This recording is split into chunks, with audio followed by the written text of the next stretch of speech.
slide.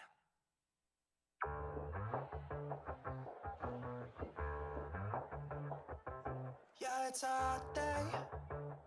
I'm hanging in the sunshine. You should hit me with the splash gun so I cool down. Won't you come on over? We can party till the sun's down. Baby, let me buy you a drink while we're dancing a blink. I could go for some Queen Bee too. Bass is going boom boom. If you're looking for some crazy, I'll tell you everybody's standing in a line for the water slide. You can come on over. We can take the roller coaster. And you know everybody's looking for a ride in the water slide. Water slide.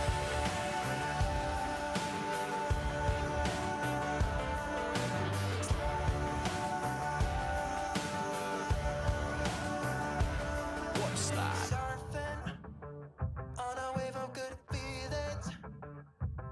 Well, it's just another Friday in paradise. So bring your A game, cause you know this party won't stop.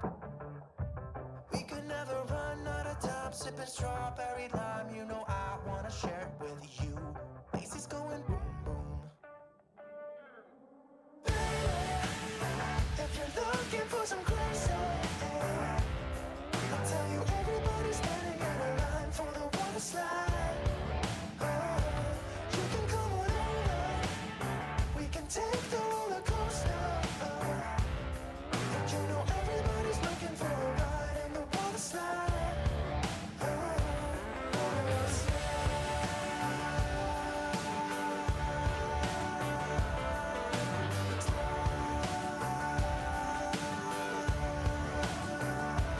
Water slide.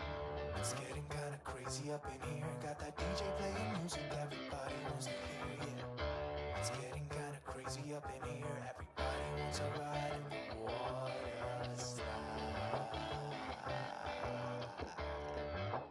3, 4. If you're looking for some crazy, I'll tell you everybody's standing in a line for the water slide. You can come on over. We can take the roller coaster. And you know everybody's looking for a ride in the water slide. Water slide.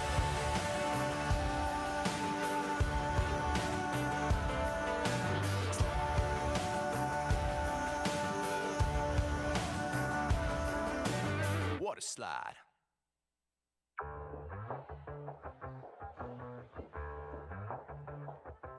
Yeah, it's a hot day. I'm hanging in the sunshine. You should hit me with the splash gun so I cool down. Won't you come on over? We can party till the sun's down. Baby, let me buy you a drink while we're dancing a blink. I could go for some Queen Bee too. Bass is going boom boom. If you're looking for some crazy, I'll tell you everybody's standing in a line for the water slide. You can come on over. We can take the roller coaster. And you know everybody's looking for a ride in the water slide. Water slide.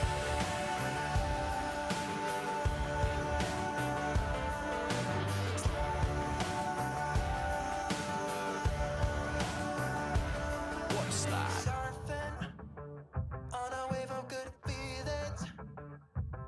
Well, it's just another Friday in paradise. So bring your A game, cause you know this party won't stop. We could never run out of time, sipping strawberry lime. You know I wanna share it with you. Bass is going boom boom. If you're looking for some crazy, I'll tell you everybody's standing in a line for the water slide. Oh my God, here we go! Woo!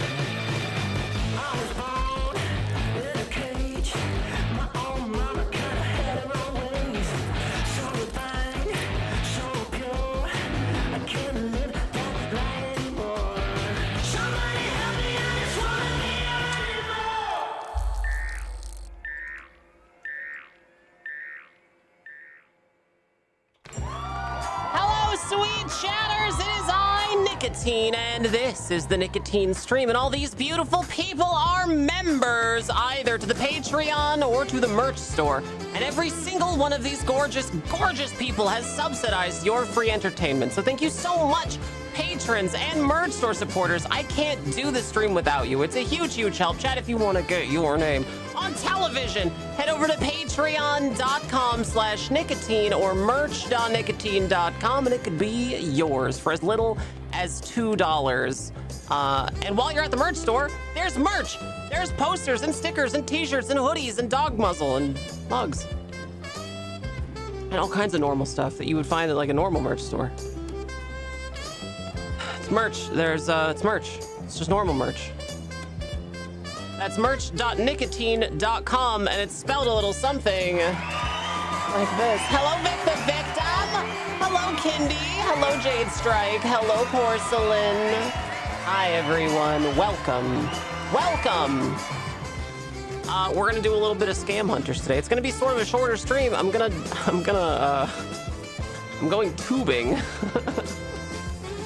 You know how a streamer yearns for the tube. All right, let's go. Woo! Initiating launch sequence.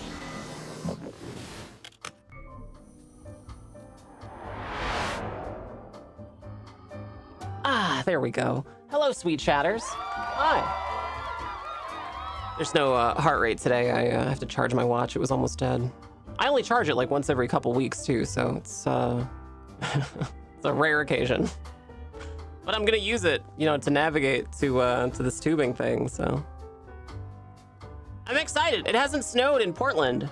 It hasn't snowed in Portland this whole season, so I'm gonna go get to see some snow. And then my favorite part, going to leave the snow and come back home. The perfect amount of snow. Tubes, that's right. I'm gonna go tubing. I love tubing. I think it's super fun. I love skiing too. I haven't been skiing up here yet. I've wanted to go. I don't have anybody to go skiing with though. I don't have any ski buddies. Would love to go skiing. I was pretty good at skiing when I was a kid. I was a pretty good skier when I was a kid. Yeah, I love skiing. I'm really bad at balancing on a snowboard, so it's mostly just skis for streamer. I don't think I'd be very good at snowboarding. Plus, like when you learn how to snowboard, you have to spend like a huge portion of time, because the only way to really like be stopped on a snowboard is to kind of be sitting in the snow, you know? And that's kind of a bummer, you know? Yeah, hill tubing, snow tubing. If I had the money, I'd go. Seems expensive. I don't think it's as expensive as people think it is. It's definitely like within reach for, I think, most people. It's not like you have to go. So like the main snow place for Portland Metro is the nearest mountain, which is called Mount Hood.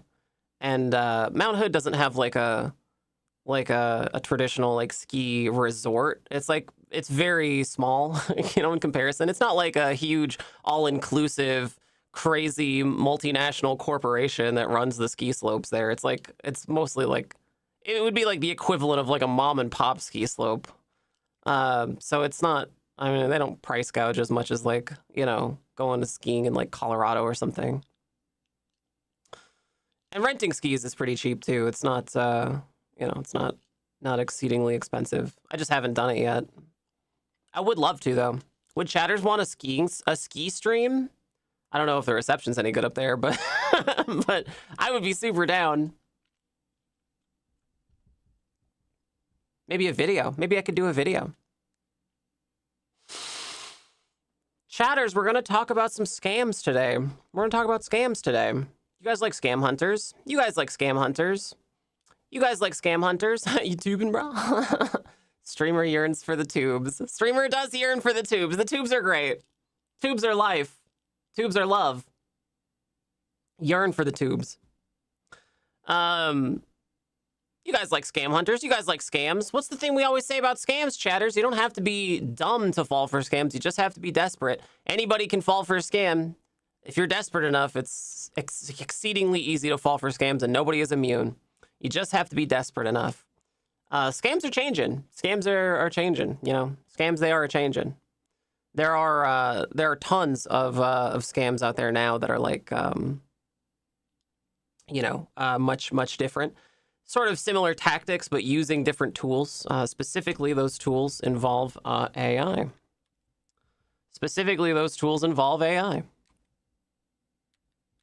So we're going to talk about some of those today to help you guys get prepared for this, because you should be able to identify when AI is coming for you.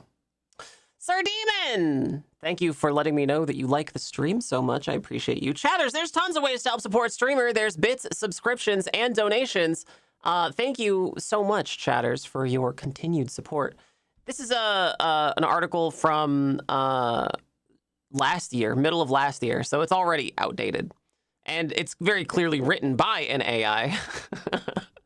It's very clearly written by an AI. It's authored by Cyber Safety Zone. So it's very stupid. But also, I think it's poignant to read an article about how AI is committing scams that was written by an AI. So we're just going to go over the brief overview of these. AI voice scams. This is a scam that's like really common to grandparents. This actually happened to my grandparents. This exact scam happened to my grandparents. Scammers clone a loved one's voice using public audio or social media. Then they call victims, often seniors, pretending to be in trouble and asking for urgent money transfers. This is a super, super common scam. Lots of people fall for this. Lots of people are, targeted by scammers with this particular thing. And it's because, people have empathy. People have a trust of family members. And now with deepfakes, anybody can impersonate you, which is a horrifying thought, especially those of us who are, online a lot. So that's why it's important for everybody to have a safe word with their family members, like a code, a passcode, passphrase. You guys know in World War II, the Allies had a passphrase, right? There's a name for it. I think it's sign. It's sine cosine. They would say to people who they couldn't identify, they would say flash, and then the people would have to respond thunder. And allegedly, it's because the Germans have a hard time with th sounds because they don't have them in German. So they would, Nazis would more than likely say sunder, and then they'd die, right? So a sine and cosine is a very, very important thing for everybody to know. And I encourage you, all of you, to call your grandparents. First of all, call your grandparents. They want to hear from you. They love you, probably. And if they don't, then fuck them. Get some new grandparents. Get some different ones. But the people who do care about you, your family members, whether it's your biological family or your chosen family, you should absolutely have a sine and cosine with them. Whoever is in your network, your family network, you should have a sine and cosine with them. I have sines and cosines with all my family members. So everybody in my circle, my family circle, whether or not they're my biological family is irrelevant. It's anybody who cares about you. Anybody who cares about you enough that you think they might actually send you money, right?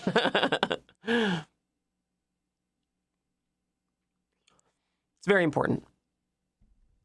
AI-generated phishing emails are a big one too, but these have been around forever, right? They write highly convincing phishing emails. I mean, I doubt it. I don't think AI is like any better at writing phishing emails than other people are, than humans are. Using U.S. bank names, IRS references, or fake job offers. These messages are grammatically perfect and hard to detect. I don't know. I think it's pretty easy to tell when AI is writing something like this, Hover over email links before clicking and use email filters. Blah, blah, blah. I don't know. Definitely don't click on links in emails. I think that's the main takeaway, right? Like when you get an email from a from an unknown source, right? If you get an email from that you're not expecting, right? Don't click on any links in there. Don't do it. That's an easy one. Just don't do it. Don't click on links. Don't click on links. It's easy to do. Even if the link looks legit, right? You can make a link look legit. You know how you can change the... You ever see like this? See this? See this blue hypertext link, right? This has been a thing forever. You can make this look like a link and it will send you to somewhere else, right? Like, because they're just typing the word SaneBox right here, and then they put in, you know, the link to www.sanebox.com. But you can actually make this blue part look like a different link. Like, you can make this look like www.google.com, and it would still send you to sanebox.com. So don't click on links. It's easy. That's an easy one. Just don't do it. Deepfake job interviews. I hadn't heard of this one before. I don't know if this is actually happening or what, but I mean, it's certainly possible, right? AI-powered video scams trick job seekers into fake interviews using deepfake recruiters. I don't think that it would hold up under scrutiny. I don't believe that this is real, but I mean, it's possible, right? And it could be possible in the near future. So definitely, you know, do a little bit of research on, you know, anybody who you're going to work with, right? I think a lot of people have this idea that job interviews are based almost entirely from one side, right? Like job interviews, people have this idea that job interviews are the employer interviewing you to see if you're a good fit for their company. But really, job interviews are for both participants, right? It's really an interview for you to see if this is a company that you want to work for, right? And when you do a job interview, it's as much you know, sussing out them as you know, as they are to you. So it's really important, you know, to do a lot of background on companies who you give interviews with. Don't just go to an interview, right? Like, do a little bit of research, you know, find out if they're legit or if they're just a fly-by-night, you know. Like, if you, like, find out that they have, like, real people who work there, you know, try to connect with some of them, or, you know, see what they post on social media, or, I don't know, find out from your, like, network of friends or coworkers whether or not they've heard of this company before, right? Like, do a little bit of background research on them. Most companies, normal companies, will have tons of data online about them. Fly-by-night ones, not so much. So, and always, your boss is not your friend.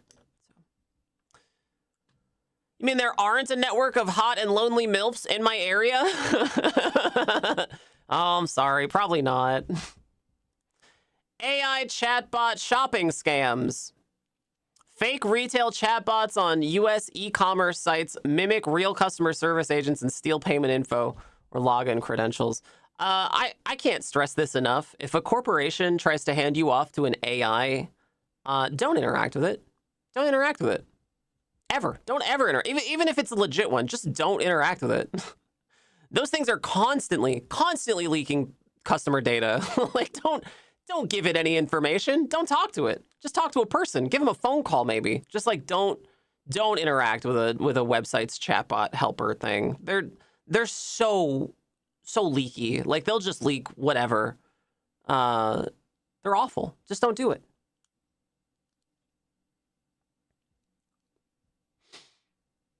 And they could be scams. I mean, they're already a scam in a broader sense, but in a more, you know, micro sense, they could be a different bad actor. AI text scams. This is called smishing, which I think means something different, but I don't know. I'm pretty sure smish means something totally different. Automated AI systems and send personalized SMS messages appearing to be from FedEx, Bank, or the IRS. They often contain malicious links or fake login pages. This one's a little bit easier to tell, I think. I've gotten these before, you know, fake messages from, you know, whatever. But the links are a little harder to hide and stuff like this. So I think it's a little easier to tell. I'm sure lots of you have gotten these. AI-powered investment scams. Scams use AI to scrape U.S. investor data and send personalized pitches promising guaranteed crypto or stock returns. Many use AI-generated fake websites and testimonials. No investment is guaranteed. Research trusted sources. Yeah, I mean, obviously, fintech scams are huge right now, right? I think what they've really done is they've missed the mark on explaining what this is. Like, the level of fintech scammery out there is so much more broad than just this, right? Like, yeah, of course, you can scrape U.S. investor data and send them pitches. People have been doing that for decades. You don't need AI for that. But lots of fintech scams nowadays are things like seminars, right? Come to my seminar and I'll teach you how to make bank on crypto. And it's just a pump and dump scheme, right? It's just like a pump and dump thing. You get a network of enough people together and, try to pump and dump, right? This is the level of scammery in fintech is nuts. Got an email the other day from Meta that it was smishing, asking for age verification. Yeah, I mean, age verification is a humongous scam all in itself, right? So definitely don't give your don't give your biometric information to a computer ever. Deepfake celebrity endorsements. AI-generated videos feature celebrities like Elon Musk or Oprah promoting scam investments or miracle products. This happens a lot on YouTube, actually. I know YouTube, you're out there. You're probably, you're probably super active about this, yeah? Continue being normal, YouTube.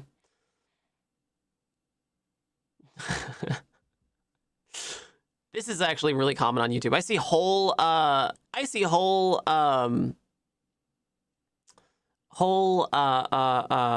channels devoted to just that. Entire channels devoted just to like Elon Musk hawking some scam product.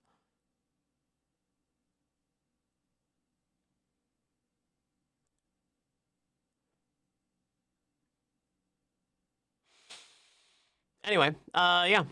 Then they offer some really broad, stupid examples of how to protect yourself. But really, I mean, it's just like, don't trust anyone online. Here's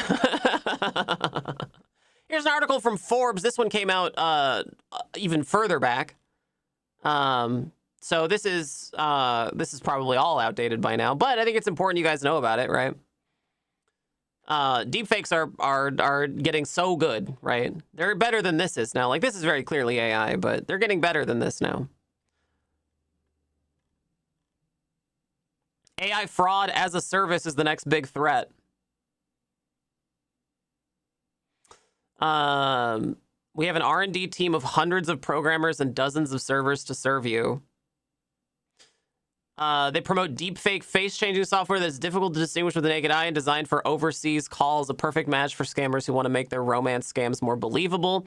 Romance scams are huge, you guys. I don't know. Romance scams have been around forever, first of all. They've been around forever. But they're just much easier to do now. Anybody can look like anybody, Call them e-tubers. The chatter on criminally focused channels related to AI and deepfakes for use in fraud is rising. In an analysis conducted by Point Predictive in 2023, this is 3 years ago, there were 47,000 messages, and in 2024, it was 350,000, which is just nuts. Like, look at that. That's crazy.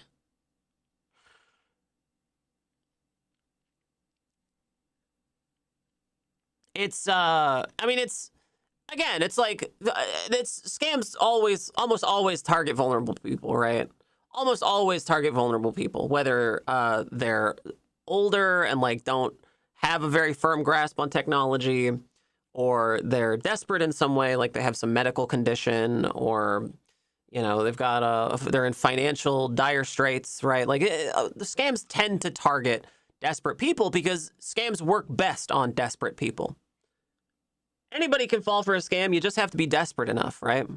That's why a lot of our usual scam hunter content on like Indiegogo and stuff is like medical devices, or what was that one thing? Like you vibrate your face and you vibrate your Virginia. You vibrate your Virginia to get it to tighten up or something. You guys remember that? It's like people, they'll prey on people's self-consciousness, right? They'll prey on your need to, you know, to fit in or be seen as attractive, right? That's a really common type of scam. That's why we see so many of them on Indiegogo or whatever. So, yeah, I don't know. I think it's important. I think it's important to talk about.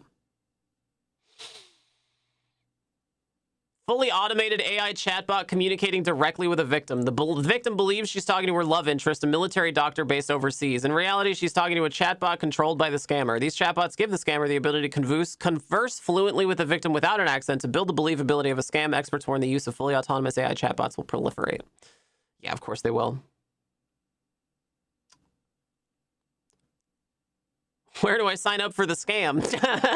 It's called the subscribe button. Hit the subscribe button, Sergeant QWERTY. You'll get the scam, trust me. But actually, though, subscribe to the stream. I've been live for half an hour. Pig butchering operations will shift to AI schemes. Imagine a wall of mobile phones scamming thousands of victims across the world each minute. Videos on social media and posted on Telegram show that this is now a reality, and it's a new technique being used by scam compounds to scale their operations. You guys have seen these, right? These videos of like the rows and rows of phones. I'm not really sure like why they do it. It must be cheaper than just having a server and knowing how to use Docker or something, right?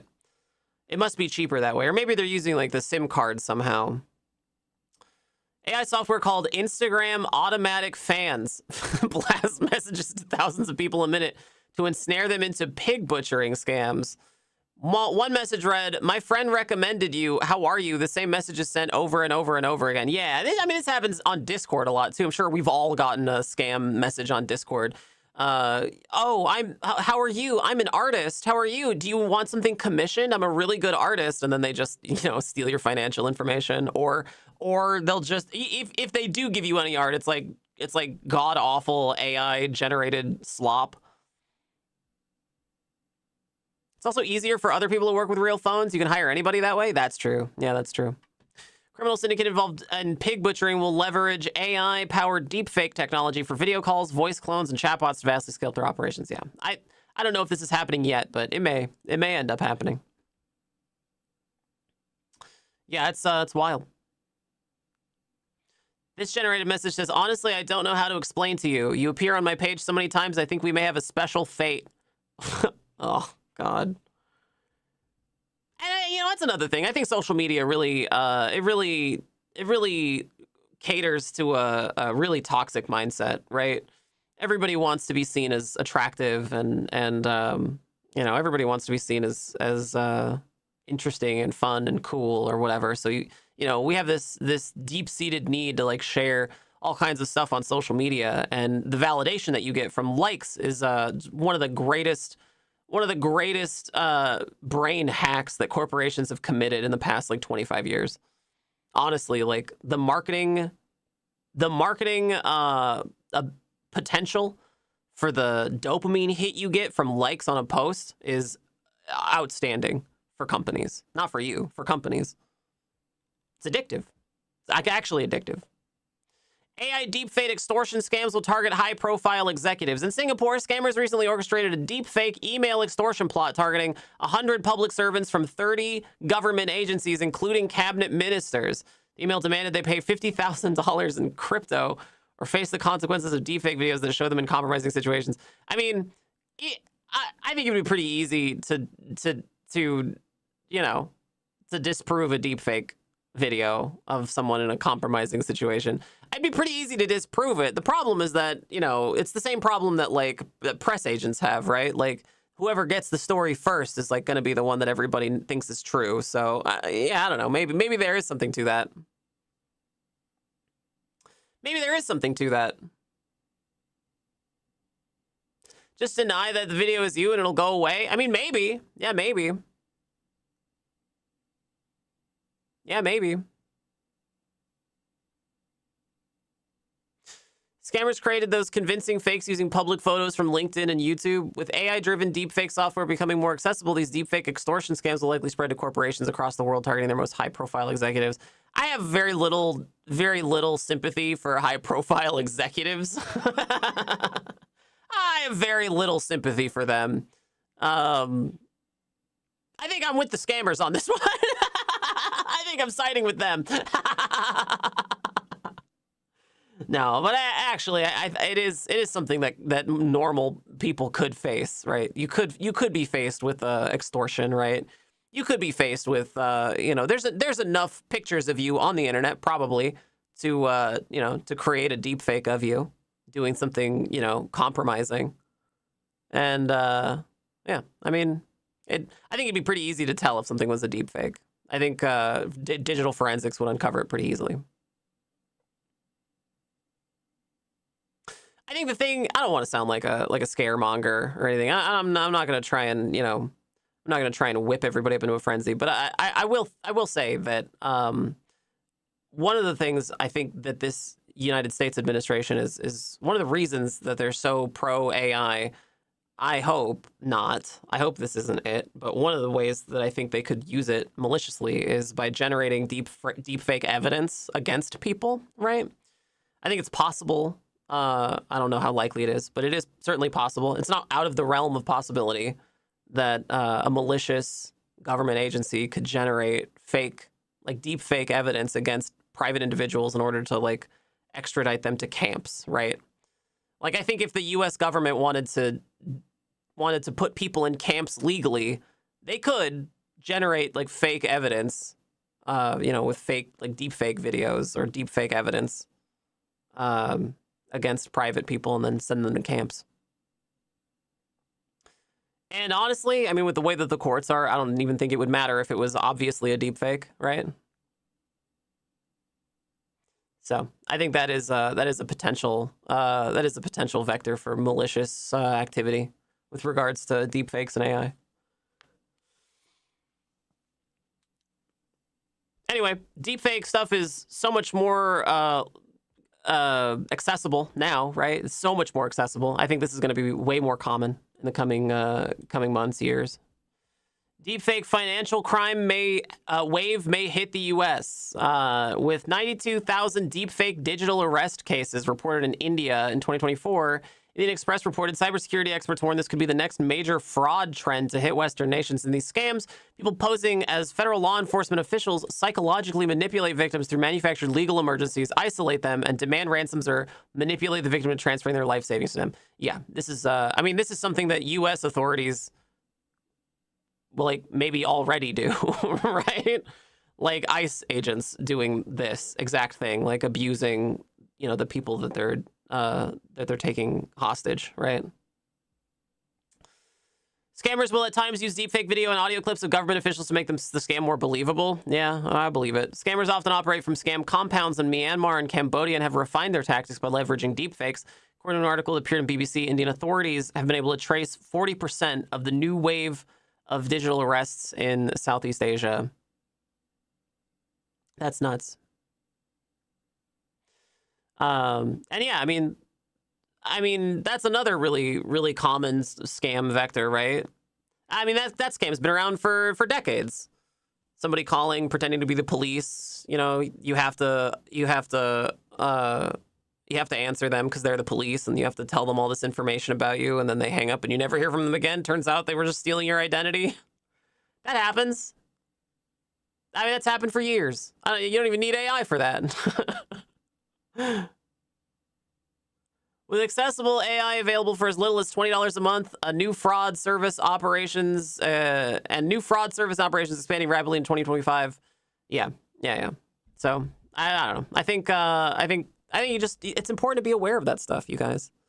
Wave of someone doing that to different fast food restaurants in America. Oh, really? Wild.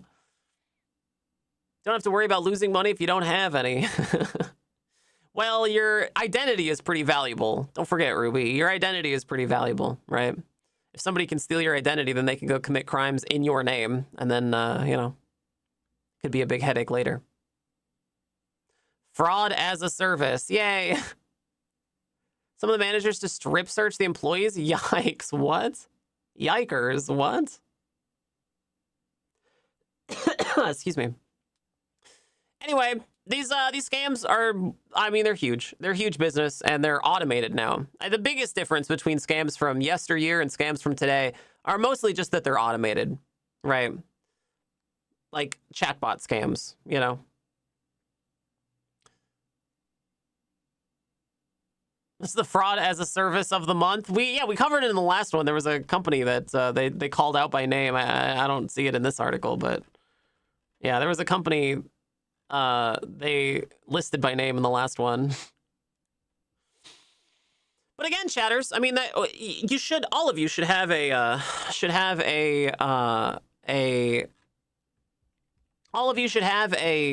sine cosine, right? You should have a code word with your, family members or people you care about, right? People in real life who care about you. You should absolutely have a sine cosine with them.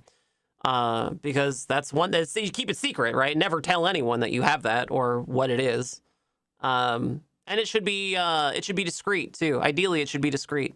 You know that scene in The Shadow where they're like, the sun is shining, but the ice is slippery or whatever. Like that's a sine cosine, right?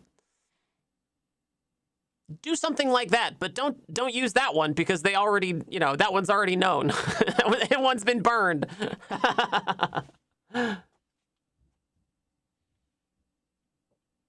Don't use a sine cosine that's like from a movie or whatever. Make one up.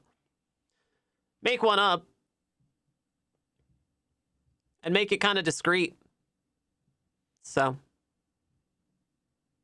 you doing, Moto? The sun is warm, but the ice is slippery. Yeah, there it is. That's right. Yeah, the sun is warm, but the ice is slippery. That's right. I always thought that was a weird sine cosine from The Shadow because, I mean, what does he do in all of the other months where there isn't ice? What's his name? Langston? What's he supposed to do in the other months? I don't get it.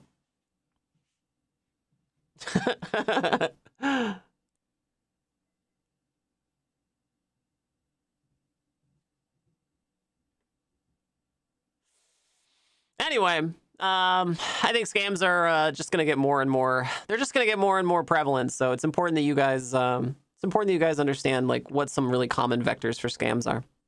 Have any of you ever been the target of a scam that isn't just the regular ass Discord scam? Hey, maybe we'll talk about the regular ass Discord scam because it could be. It's possible, that you guys might not know what that is.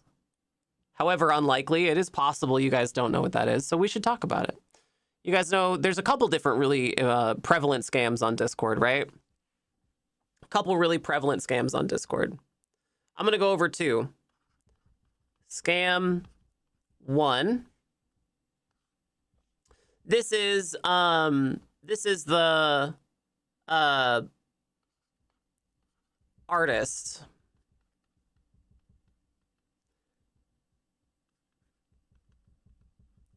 Discord. Okay, this is the artist scam. You guys know about this one? It's a bot account. Oop. Oh God. Oh Jesus Christ. Ah. Bot account. Open commissions. They always seem to have open commissions. Almost always are almost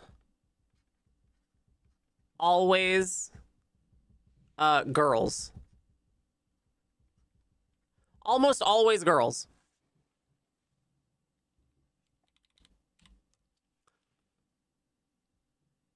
Right? They're almost always art girls. And it's all, I think usually they're all AI generated, right? This is a scam that everybody gets on Discord. If you have a Discord account, the odds are exceedingly high that you've gotten a friend request from one of these scam accounts, the bot accounts, right? They're an artist.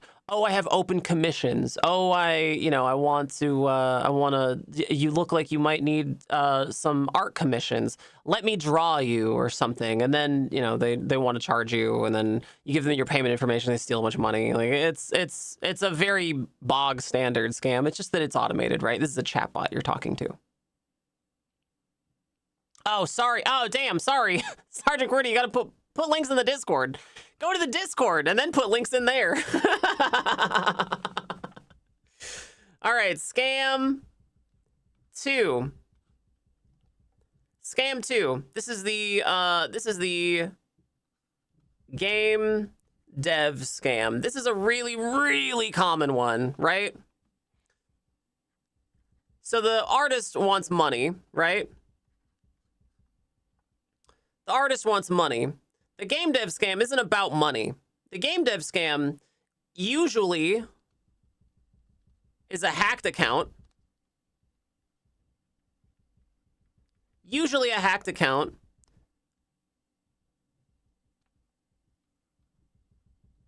Someone you know. Right? The account is usually from someone that you know or are familiar with, right?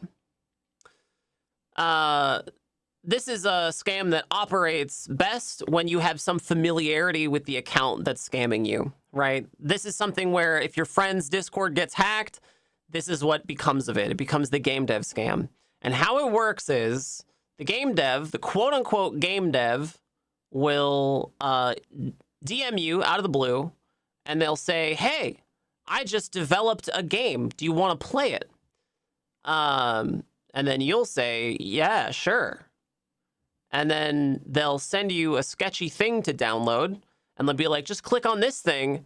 It's my game. Tell me how I did, right? This is a scam that preys on your need for social interaction, right? They prey on your desire to be friendly. All the while, this is not your friend. This is a hacked account, right? It could even be a bot, and be automated, right?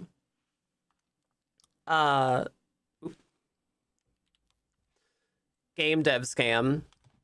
Let's see. Game dev scam. Download.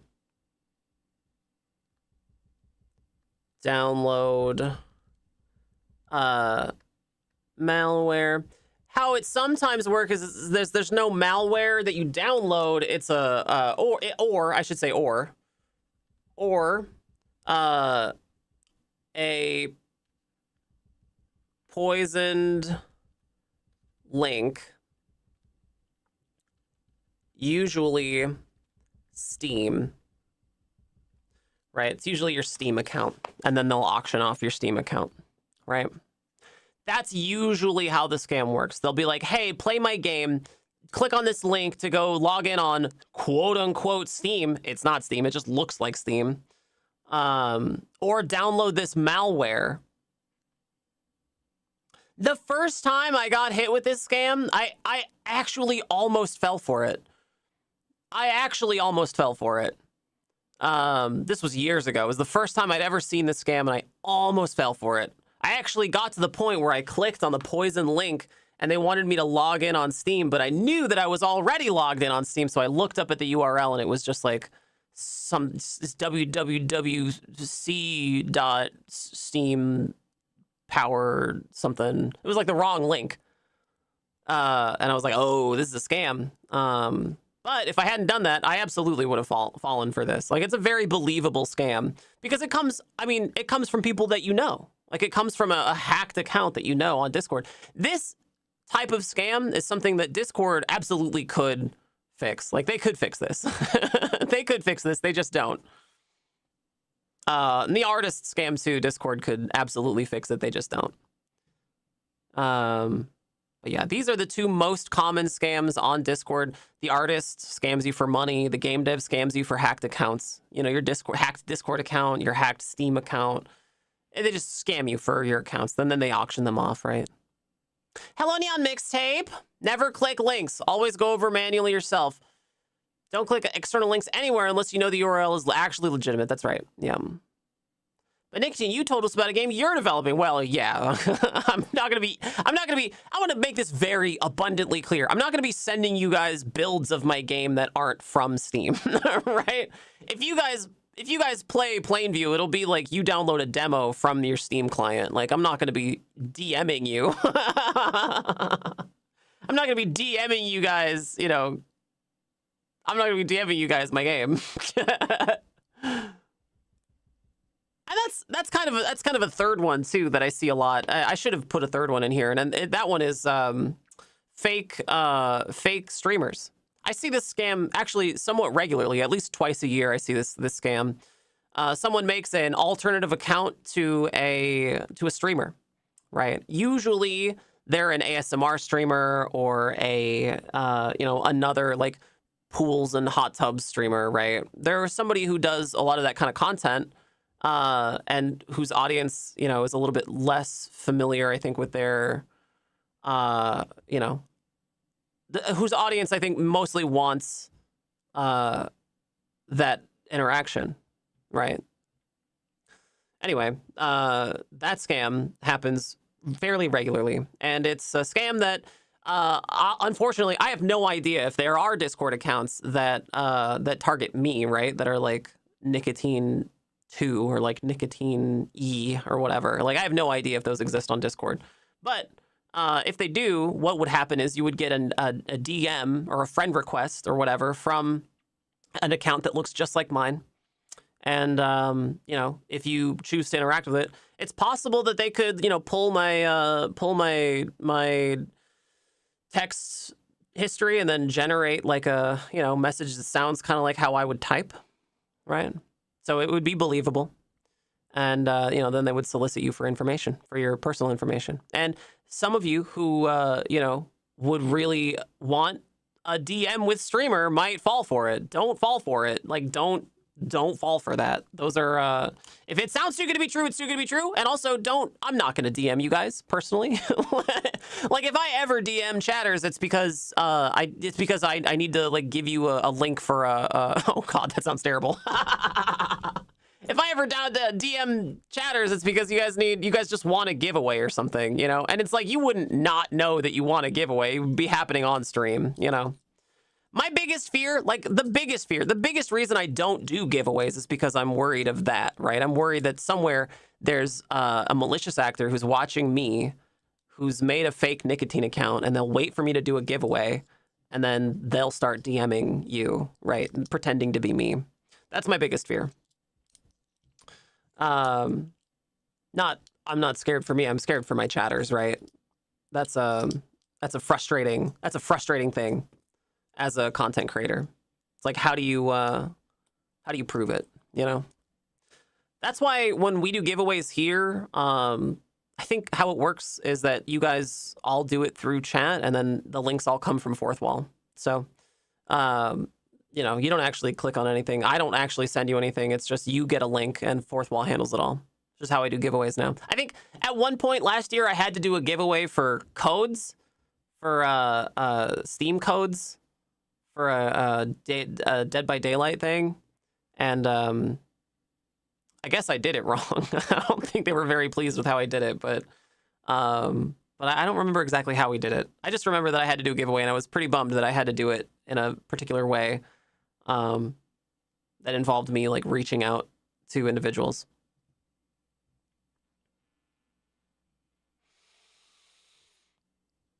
The old, I'm a celebrity, I want to be friends with someone outside the biz, please don't tell anyone. Also, I need $1,000, I'll pay you back double. Yeah.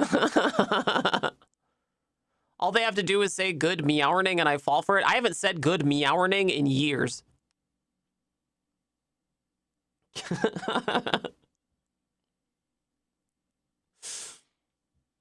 God damn, Ruby. I haven't said that in years.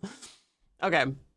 There's the really common Discord scams. Oh, and another thing, if I ever get the Discord scam where they impersonate a streamer, a fellow streamer, if I ever get that scam, my you say it every day in Discord. Prove it, Ruby. Prove it.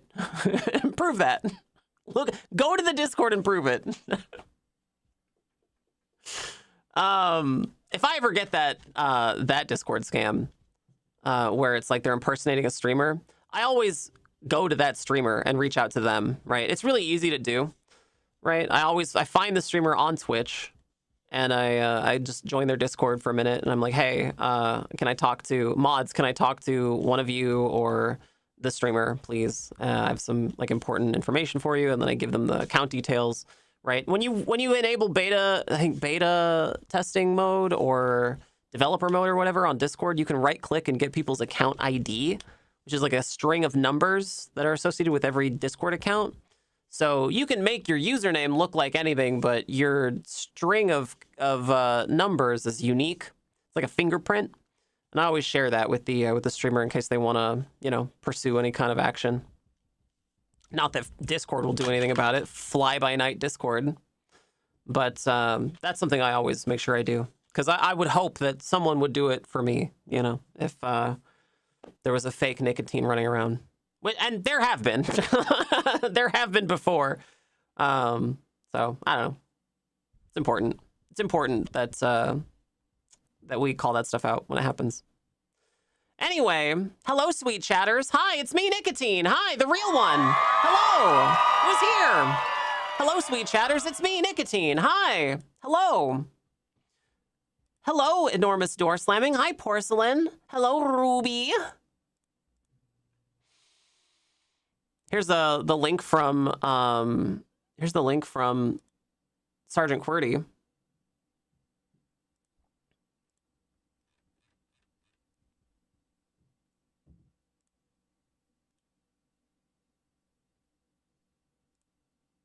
Let's see. Pulling it up now. Bam. Here's this link. Let's see what we got here. Let's see what we got here. Are we sure? What's the safe word? I don't know, chatters. What's streamer's safe word? Spear phishing involves targeting a specific individual in an organization to try and steal their login credentials. This happens all the time. Spear phishing happens a lot. Usually, they try to target people in the what's it called? The technical side of a business, right? Usually, they'll try to target somebody in the technical part of a business where they have access to lots of different systems, you know? Attacker tried to target an employee of NTL World, which is part of Virgin Media Company, using spear phishing. The attacker claimed that the victim needed to sign a new employee handbook. This was designed to lure them into clicking a link where they would have been asked to submit private information. This happens all the time. Lots of like bigger corporations will do, they'll do like special training days just to figure out how to identify this. And in fact, a lot of companies will fake it. They'll like fake a spear phishing attack and see who falls for it. A lot of people will just do an attack on their own workers and then see like who falls for it. Which, I mean, it sounds really bad, but also like I think it's better that way. I would be pissed off though. I would be pretty pissed off. One time when I worked at Hot Topic, the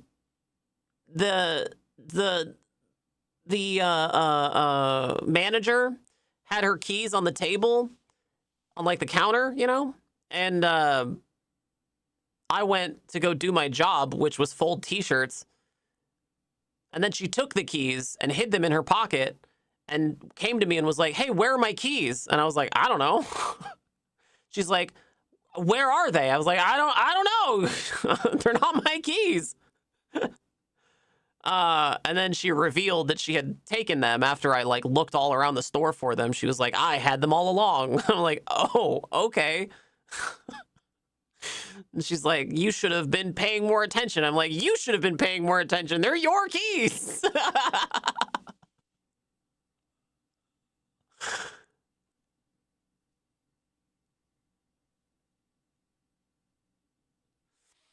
I mean, lots of companies will do, you know, like OPSEC training, right? They'll do penetration testing. You know, they'll hire an outside company, a consultancy company, to like try and break into their physical location, or to, you know, conduct spear phishing or other kinds of, you know, digital attacks against the company to see like what the vulnerabilities are. And I don't think that companies really are concerned about exactly who is a weak link, more so than the possibility of a weak link exists.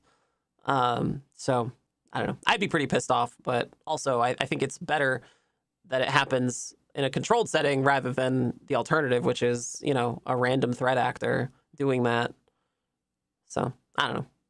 Just love watching pen test videos on YouTube. Yeah. One of the reasons I go to DEF CON so much is to go to talks from penetration testers. I mean, there used to be a ton of talks from pen testers. Nowadays, it's like, you know, enjoy this talk from our AI-enabled military, or come work for Palantir, or the Coast Guard has your back, or you know, some other government.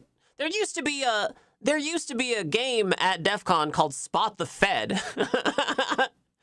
And you could try to spot the Fed, you know, you could identify which one of them was a Fed, or you could like go to the wall of sheep, right? Where they, you know, people are going around, you know, man in the middle attacking people's email accounts. And you could go to the wall of sheep and see like how many .gov email addresses there were. And it would be like a funny little bit like, oh, this silly Fed's trying to infiltrate DEF CON. But now they just invite them. Like now they're just on the invitee list, and honestly, it sucks. That sucks. It's made me not want to go to DEF CON.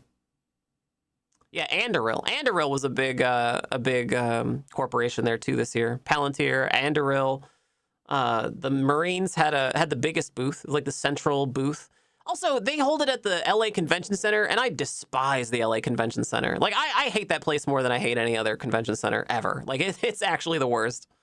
It's actually the worst. If you've never been, don't go. It sucks. It's out in the middle of nowhere, right? The LA Convention Center is out in the middle of nowhere. There's no way to get to it except by crawling into a flammable car and going at the speed of a small hobbled mammal through a tightly packed, betrafficked tunnel in the most flammable car in the world, by the way. And like, there's no accessibility to it. Like, how is somebody, you know, in a wheelchair supposed to get there, right? How is somebody with crutches supposed to get there, right? You have to walk through the desert. You gotta walk a mile through the desert in order to get there. And that sucks, dude. Like, that super sucks. The bus doesn't even run there. It runs like several mega blocks away. So you have to walk like a mile from the nearest bus stop even through the desert. That sucks. There's a monorail. Yeah, you know how far away the monorail is from the entrance? About a mile. It super sucks, dude. It's the worst. So I automatically think less of any convention that goes to the the Las Vegas Convention Center. Las Vegas Convention Center sucks. There's this thing called vishing. You guys ever heard of vishing? Voice phishing. Someone uses the phone to try and steal information. Attacker may pretend to be a trusted friend or relative to represent them. This has happened. I mean, it's happened forever, right? But this is a really, really common thing. This is exactly why you guys need a cosign. It's about excluding those people, having the bad PR of officially excluding them. Yeah. Without having the bad PR. That's right. Something stared not too long in the abyss. Something lest you become one. Yeah. That's right. Yeah, it sucks. It absolutely sucks. Palantir puke. Yeah. I don't know. I loved DEF CON. My first DEF CON was DC 23, and it was back in, I think, 2015.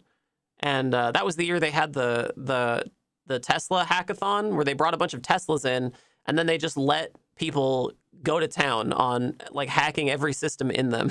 And there was like a prize you could get if you like hacked the Tesla to do something really cool. It was also the year that Werner Herzog came to DEF CON. And also, I think Elon Musk was there too. Or maybe it was the year after. Anyway, it was also the year where the badge was a big vinyl record. All the badges every other year are crazy. Like, they're just wild badges. That year it was a vinyl record, and it was part of like a scavenger hunt. It was like a treasure hunt. So you had to like find a way to play the vinyl record and like get the, I think it was DTMF tones off of it or whatever.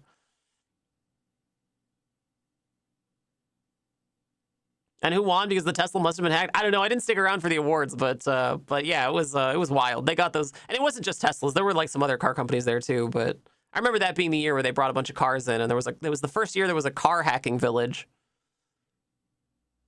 Slaps Tesla roof, all doors lock, and it catches fire. Awful. Anyway, voice phishing is a big deal. I mean, this can happen to you. It can happen to your parents, your grandparents, happen to friends, you know.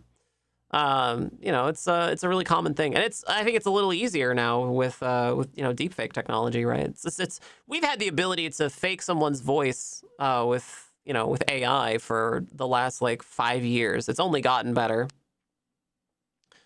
And that's kind of dangerous. Like, that's kind of dangerous.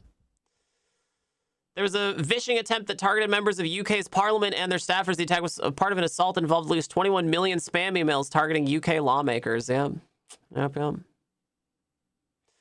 Email phishing. Yeah, this is a really common one. You get these a lot. Hackers used LinkedIn to grab contact information from employees at Sony and targeted them with an email phishing campaign. They got away with over 100 terabytes of data. I remember that. When Sony got hacked and all the shows got leaked and everybody found out that the last season of Game of Thrones was going to suck.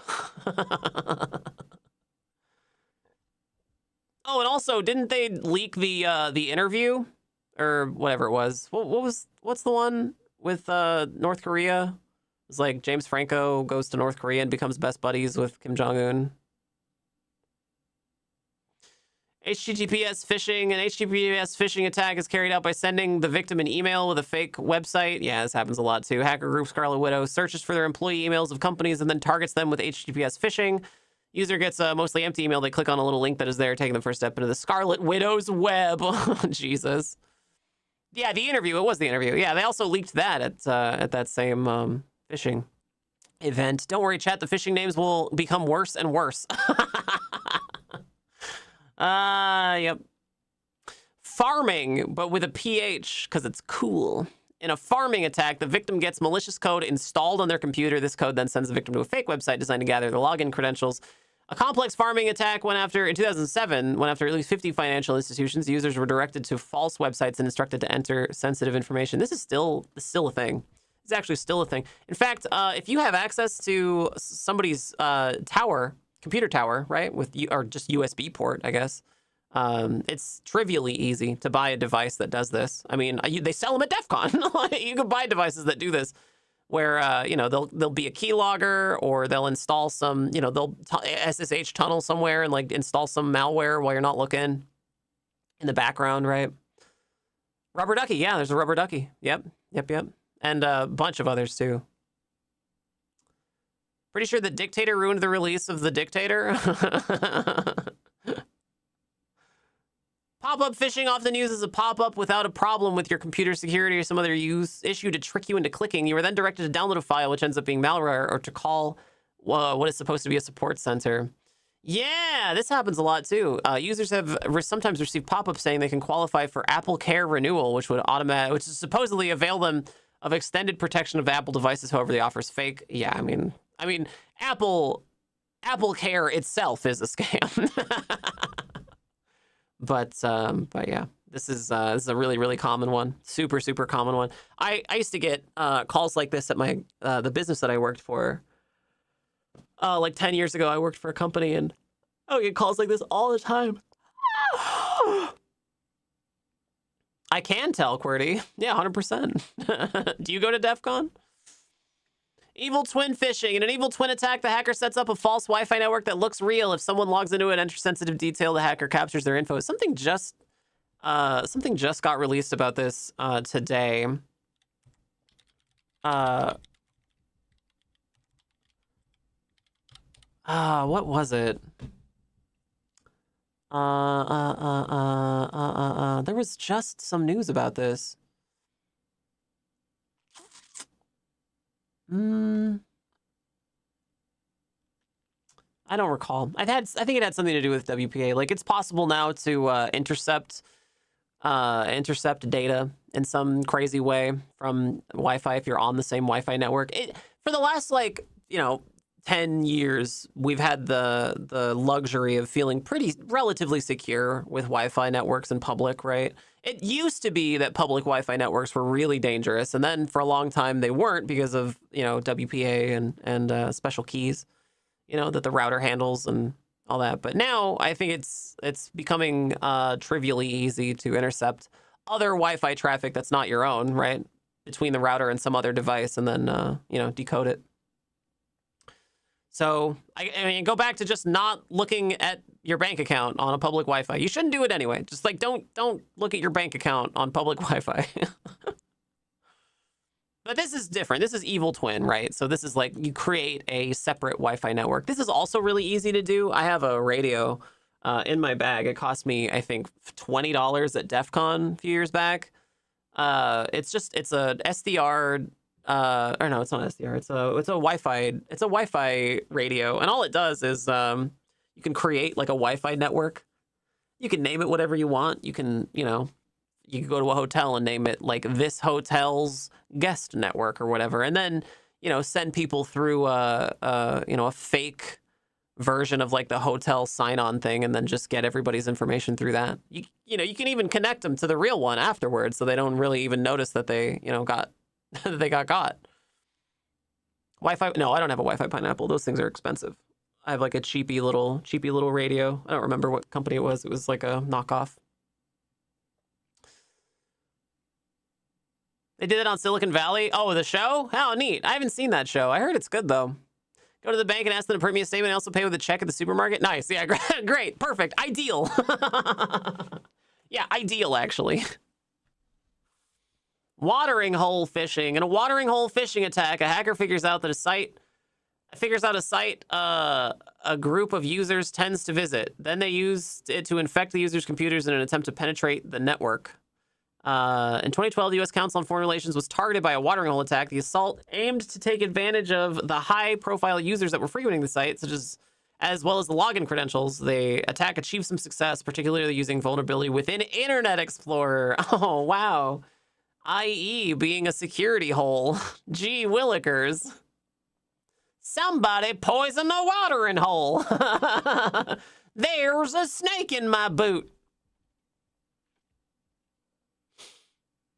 i.e. in 2013. I mean, it wasn't good in 2013 either. A whaling attack is a phishing attack that targets a senior executive. Oh, that's cute. I haven't heard it called whaling before. I've just heard it called spear phishing. These individuals often have deep access to sensitive areas of the network, so a successful attack can result in access to valuable info. Yeah. Whaling. That's funny. A founder of Levitus. Ugh. The Levitus is acting up again. An Australian hedge fund was the target of a whaling attack that led to the individual to a fake connection using a fraudulent Zoom link. For following the link, they had malware installed in their system. The company lost $800,000. Jesus.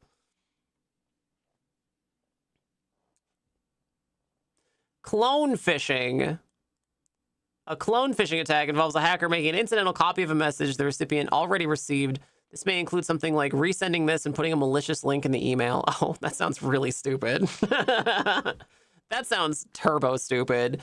In a recent attack, a hacker copied the information from a previous email and used the same name as the legitimate contact that he had messaged the victim about a deal. The hacker pretended to be a CEO named Giles Garcia and referenced the email Mr. Garcia had previously sent. The hacker then proceeded to pretend to carry on the previous conversation with the target as if they were Giles Garcia. Oh, man. Yeah, I mean, I guess pay close attention to that. That sucks. Deceptive phishing. Deceptive phishers use deceptive technology to pretend they're with a real company to inform targets that are already experiencing a cyber attack. The users then click on a malicious link infecting their computer. This is the example. Users were sent an email that came from the address support@apple.com and had Apple support in the sender information. The message claimed that the victim's Apple ID had been blocked. They were then prompted to validate their accounts by entering the information a hacker would use to crack it. This is a really common thing. You guys might not think that, like, you can send an email that looks legitimate, but it's absolutely true. There are lots of ways to do it. I won't go through them all, but there are lots of ways, to make an email look legit. There are even name server exploits that people can use right? To gain personal information. I went to a talk from somebody who had a. Oh no, I don't think I can talk about it. But anyway, it's really possible that that this is a really prevalent kind of attack vector, right? Always be suspicious of emails. Question everything. Hello, sweet chatters. My name is Nicotine. Hit that follow button, subscribe, give bits, and donate. I've been live for over an hour. I bet we can get a subscription out of you. I bet we can get a subscription out of you. Social engineering. Social engineering attacks pressure someone into revealing sensitive information by manipulating them psychologically. A hacker pretended to be a representative of Chase Bank while saying that the attack was needed on the... While saying that the action was needed on the target's debit or ATM card, the attacker was trying to pressure the victim into divulging information by leveraging their fear of not being able to access their money in their Chase account. This bank scams happen all the time. Lots of credit unions are vectors for this too. Gift subscription. Sergeant QWERTY! Oh, Vic the Victim, thank you for gifting a sub to Sergeant QWERTY. I really appreciate you. Thank you, Vic the Victim. You're the first sub of the day. That makes you the best chatter. Thank you, Vic the Victim. Super sweet of you. I appreciate that. Thank you. Delightful.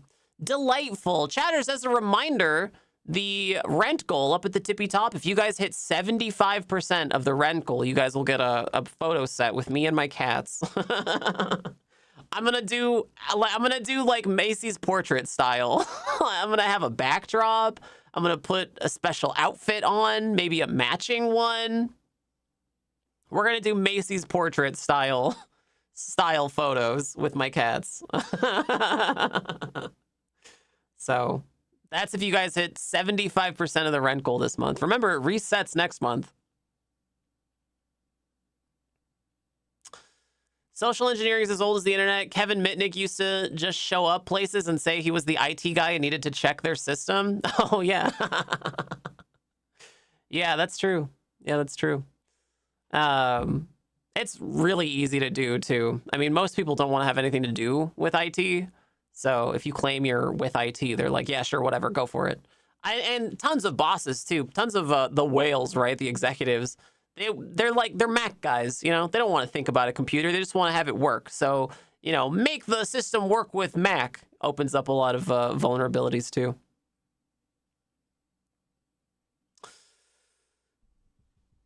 Angler fishing. They keep coming up with these names, dude. Anglers use fake social media posts to get people to provide login information or download malware. Hackers pretended to represent Domino's Pizza on Twitter, fielding the concerns and comments of customers. Once they engaged with the customer, they would use their situation to try to get their personal information, using under the guise of trying to give them a refund or a reward. Yeah, I've heard of this happening too. Social media is a plague, you guys. Phishing names get worse. They're very funny. Kroger gives cashiers the default password of 99 to log in and open the register. Many employees never change it. Oh, that's awful. That's awful. Yeah. Ridiculous. Smishing is phishing through some form of text message or SMS. We learned about this earlier. Hackers pretended to be from American Express, sent text messages to the victims telling them they needed to attend to their accounts. The message said it was urgent. The victim clicked, they'd be taken to a fake site and enter their personal information. Yeah, I mean, if you ever get a message, whether it's a text message or an email from a company that's like, you have to check your bank account, like, definitely don't click on any links, you know? Definitely don't click on any links. Smishing? What the hell were you thinking? Yeah, smish means something else, I think. I think smishing is something else. Man in the middle attacks. This is the one I was describing earlier, where you make like a fake Wi-Fi network at your hotel or whatever. So you connect to a Wi-Fi network that's like airport public or whatever, but it's actually a malicious one, you know? Equifax in 2017 was targeted by man-in-the-middle attacks that victimized users who used the Equifax app without using HTTPS, which is a secure way to browse the internet. As the users accessed their accounts, the hackers intercepted the transmission, stealing and login credentials. I remember when Equifax was hacked. That was nuts.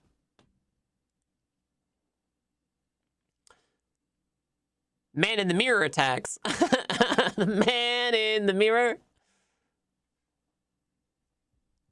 I got SMS messages from TikTok. I don't have TikTok. Oh, wow. Website spoofing, yeah, this happens a lot too. We talked about this one as well. Domain spoofing. DNS spoofing is when a hacker imitates the domain of a company, either using email or fake website to lure people into entering sensitive information. This is like an attacker would execute a domain spoofing attack by creating a fraudulent domain made to look like the real LinkedIn site. Yeah, like a fake website, you know? Things are just a little bit off. Sometimes they're perfect, though. Like, sometimes you can just you can see ones that are made by a bot that just scrapes the latest. I see this with Steam a lot. Right, Steam does this, where there's fake Steam websites that look just like Steam. They scrape the latest Steam thing because they have those ads in the top. Like, it would be a giveaway if, like, you know, the ad at the top was for, you know, I don't know, Minecraft or something stupid, right?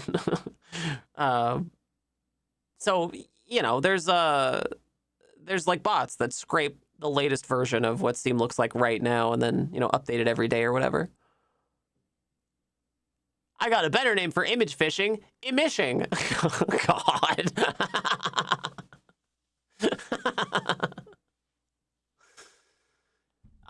Image phishing uses images with malicious files in them meant to help a hacker steal your info. Hackers have made use of ad golas. What the hell is an ad gola? A gola like from Dune? Hide malicious code written in JavaScript inside images and HTML files. When someone clicks on an image generated by ad golas, like from Dune?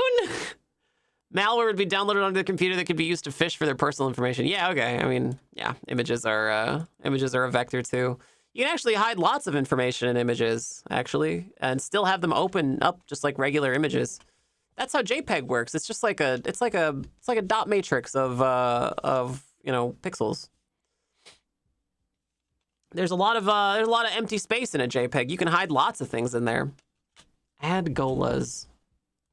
We don't Google things here. We search for them. Ad gola.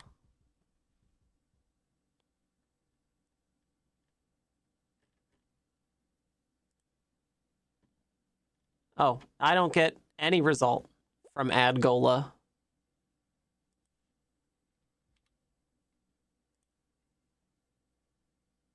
Oh, hang on.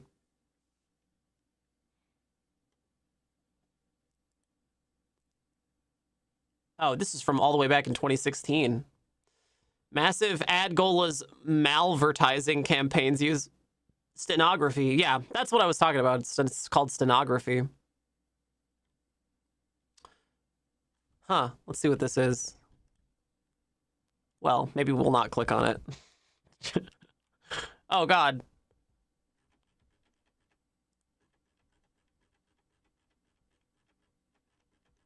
Oh, Jesus Christ. There's a lot here, huh? This is like a whole white paper.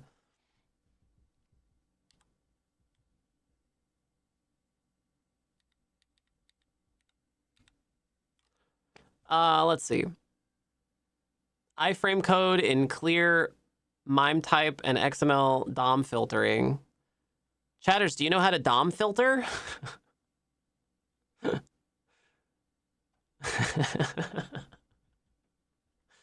I bet chatters know how to DOM filter. Okay, so they like clone the landing page or whatever. Dedicated VM with custom time zone language and software to get through the first checks in a monitored environment. With those redirectors, we noticed depending on the UTML cookie, you would be sent 2 different JavaScript banners, ad banners. Huh. Some kind of stenography was being used here. Okay, neat. I mean, it's horrifying, but yeah, wild. Cool that they uncovered this. This part of the code. This code uses the Canvas JavaScript API feature of HTML5 to read the ping and extract another JavaScript and some data. Uh-oh. Oh, no. Oh, Christ. In that specific pass, the extracted JS performs the MIME type check, but also used to decrypt the data with a key stored to the first part of the XHR SID header. I don't know what that is. Decrypting the data shows the iframe with the URL shortener. In that chain, the redirect tag is stored in the second part. Oh, wow. Wild. Huh. Dang, dude. That's nuts. Yeah, look at that. Huh.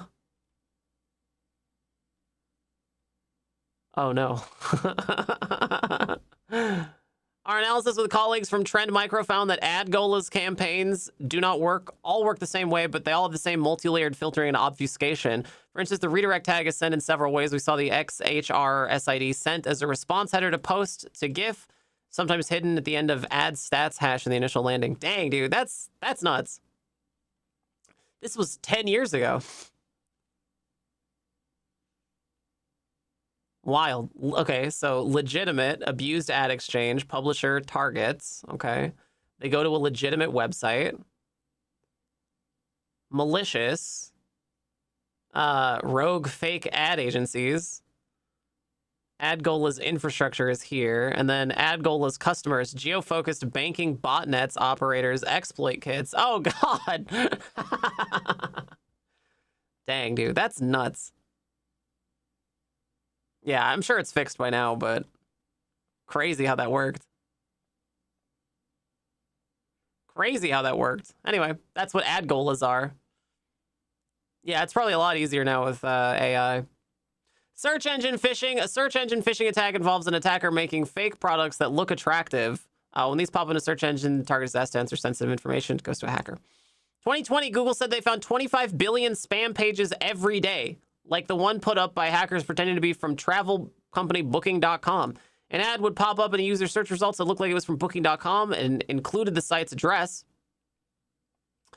And the kind of wording users would expect from a real ad by the company. After users clicked, they were prompted to enter sensitive login information that was transmitted to hackers. Yeah, wild. That's kind of what we just saw, sort of. But that's like how they're doing it now. Crazy. It's like a little more work for them, I think, but yeah, that's nuts.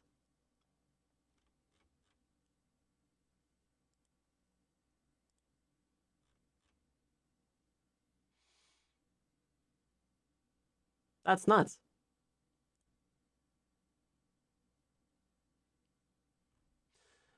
Well, chatters, I see that nobody participated in the clip in the clip challenge.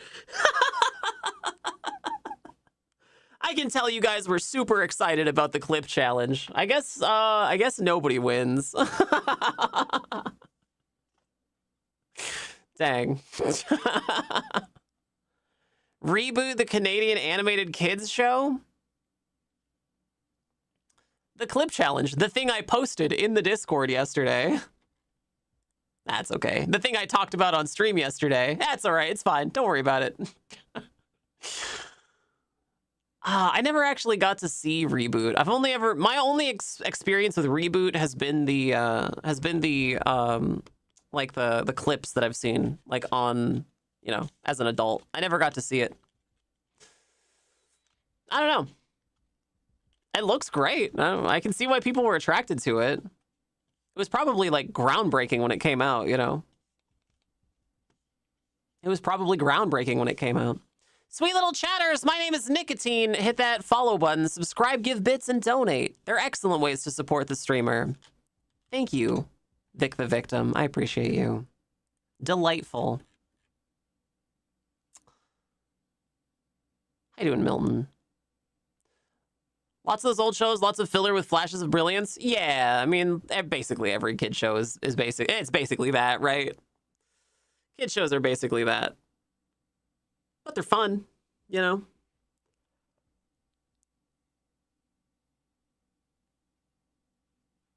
People who made it invented a whole computer system to animate it. That's pretty cool. Yeah, I love the technical side of it. I think Reboot was like a little bit before my time, so I never really got into it. Like a little bit before my time. Same with Gargoyles. I liked Gargoyles of what I saw, but it was like a little bit before my time, and it never came on at like the right time either. What's Reboot? It's like a computer animated kid show. It's like one of the first computer animated kid shows from the 90s, or like I think it's from the 90s. It's kind of like Tron. Oh, every Reboot fan is gonna come for my throat. It's basically Tron, QWERTY. Basically, it's Tron. I think it's like an isekai. Also, there's a hot lady in it.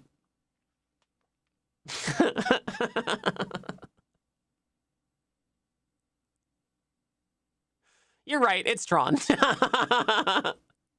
Never seen Tron? That's okay. Yeah, I mean, Tron is fine. Tron's fine. Tron's fine. It's okay. The remake in 2014 or whatever was pretty good. And then they remade it again with Jared Leto, and it sucked. Nobody went and saw it. Gargoyles was a weird show, like a cartoon soap opera with most of the cast from TNG. Yeah! Yeah, that's right. Yeah, that's right. There's a hot lady in that one, too.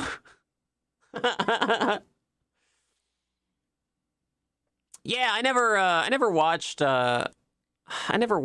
Gargoyles really when I was a kid, but I did like what I saw from it. Sequel was cool except for the Born Sexy Yesterday trope. What's the Born Sexy Yesterday trope?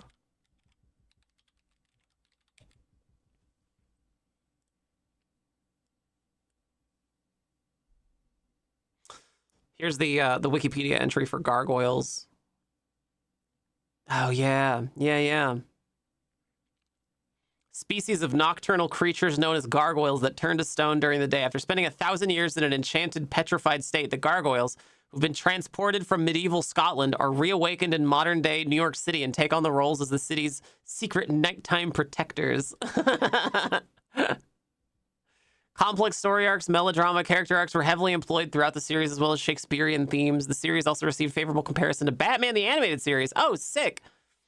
Video game adaptation and a spin-off comic series were released in 1995. The show's storyline continued from 2006 to 2009 in a comic book. Oh, neat. Huh. Basically, a fully grown woman who, for whatever reason, possesses the knowledge of a child. It's a weird power thing for men. Lilu in Fifth Element. Oh, okay. Yeah, for sure. Yeah, I hate that trope. That's just Manic Pixie Dream Girl, right? I hate that. Oh, God, they do that in Firefly. I can't. You guys, I know you guys love Firefly or whatever. I beg you, go watch it now. It does not hold up. It does not hold up. And furthermore, I hate that character type. I hate that character type. I think it's so dumb. There's this one girl who's like the super special girl who's just crazy. Like, she's just crazy and awful. And everybody's like, oh, she's the best character. She has all these superpowers. She's so interesting. Oh, she's awful. She's awful. She's awful. And she's basically 75% of the reason that I hate Firefly. Yeah, I hate that trope. Good. Yeah, thank you for telling me what that trope is called. It sucks.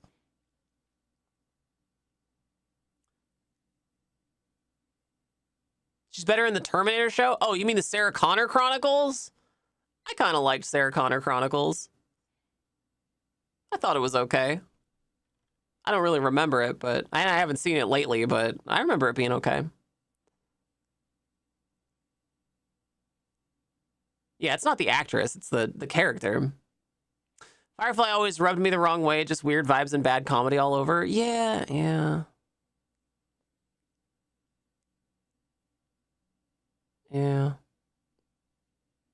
They made 3 seasons. I don't know, I kind of expected they'd make more, right?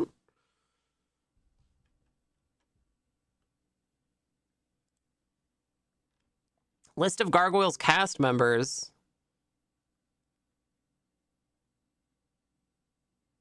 Keith David, there he is.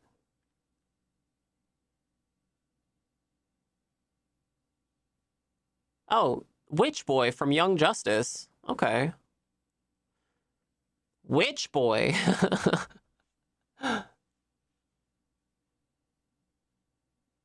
Ed Asner. Oh, from the Mary Tyler Moore Show. Damn, did you guys ever watch the Mary Tyler Moore Show? My grandma used to make me watch all these like really old shows, and man, I loved the Mary Tyler Moore Show. And the Jeffersons. Oh my God, I watched the hell out of the Jeffersons when I was a kid. I also got to watch a lot of Zorro. Watched a lot of Zorro. Watched a lot of I Dream of Jeannie.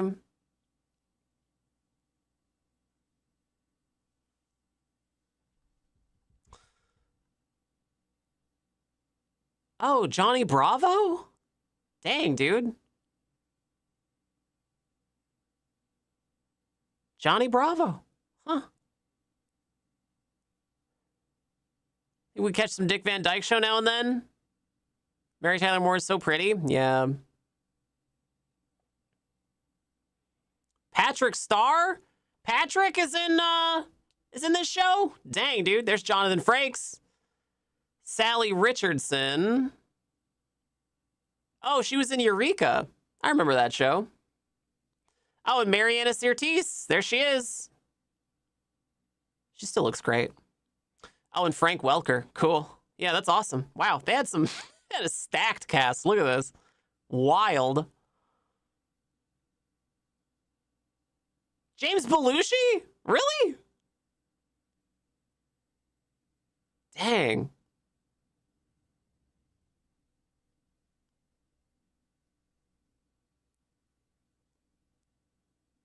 Man, they had a stacked cast for this. That's nuts, dude. Xander Berkeley. T2, Candyman, Apollo 13. Wild. Huh. We used to watch the TV show on the weekends. Do the kids still watch the TV?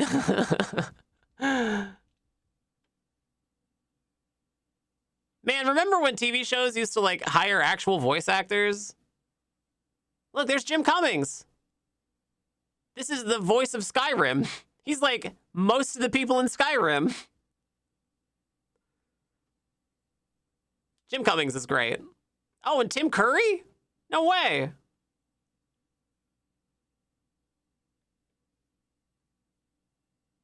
Michael Dorn. There's Michael Dorn.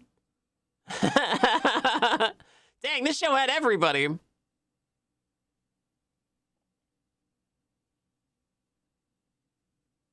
Wild.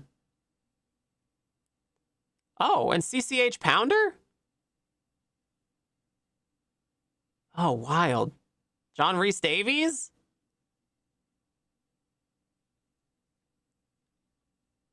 Man. Biff Tannen. They had Biff. Oh, and Brent Spiner. Oh, man. I should go back and watch. Oh, Alan Cumming is in this and LeVar Burton? Oh, God. Cole Meany. They basically got the whole cast of TNG. That's nuts, dude. Oh, what? Tony Shalhoub. Here's all the people from Star Trek. Oh, Kay Mulgrew. Avery Brooks. There's Benjamin Sisko right there. Nichelle Nichols. Oh, yeah. John Rhys Davies played Leonardo da Vinci on Voyager. I forgot about that.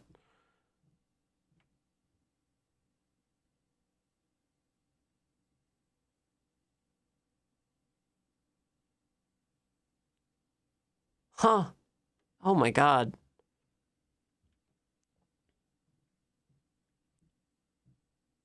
That's nuts, dude. Paul Winfield.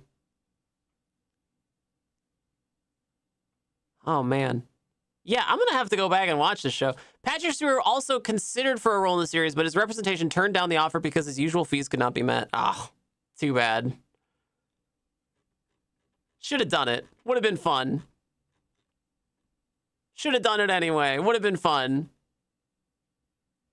Max Headroom? Wait, do they actually have Max Headroom? No.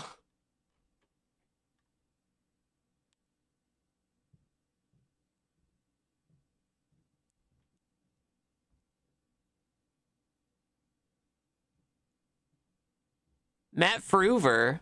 Really? Probably up here somewhere.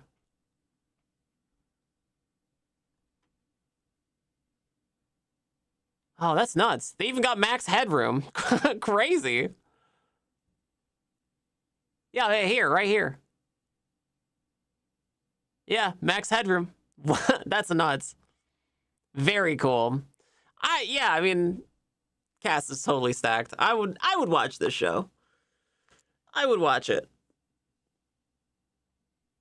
Oh, I would watch it. 100%. Oh, Chatters. Oh, sweet Chatters. Hello, sweet chatters. It is I, Nicotine. Hit that follow button. Subscribe, give bits, and donate. Hello, Caesar. Hello, Rose and Ruby and Alex, Porcelain and Sergeant QWERTY. Enormous door slamming. Did I watch the show The Expanse? I tried to watch The Expanse. I fell off after like the second season or so. It got really like torturous, you know? It got so torturous. Too slow? No, not too slow. Just like a little bit too gleeful in like how much like torture there is in the show. It got to be a lot. It's like, yeah, man, I get it. Space sucks. Yeah, I get it. Space sucks.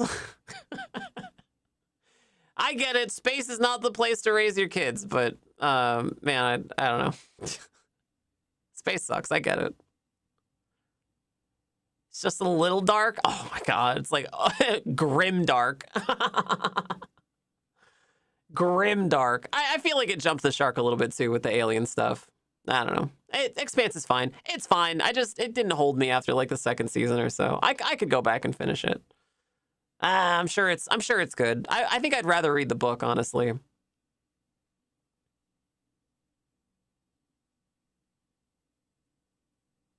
If you have any more shows like The Expanse, let me know. Yeah, For All Mankind. Have you seen For All Mankind? I haven't seen the newest season or whatever, but For All Mankind is a fantastic show. Excellent television. Disney ruined Gargoyles once they realized they went really hard on life lessons. Oh no. The TV shows did become worse, specifically the latest ones. I think I did. Oh, I love For All Mankind. It's like the alternate history of like if the Soviets won the space race. Really good. Lots of like really good trivia in there too. Like really good like NASA trivia and Roscosmos trivia. Expanse books are pretty decent. Yeah, I've heard that. I've heard that the Expanse books are really good. I should read them. I should read them.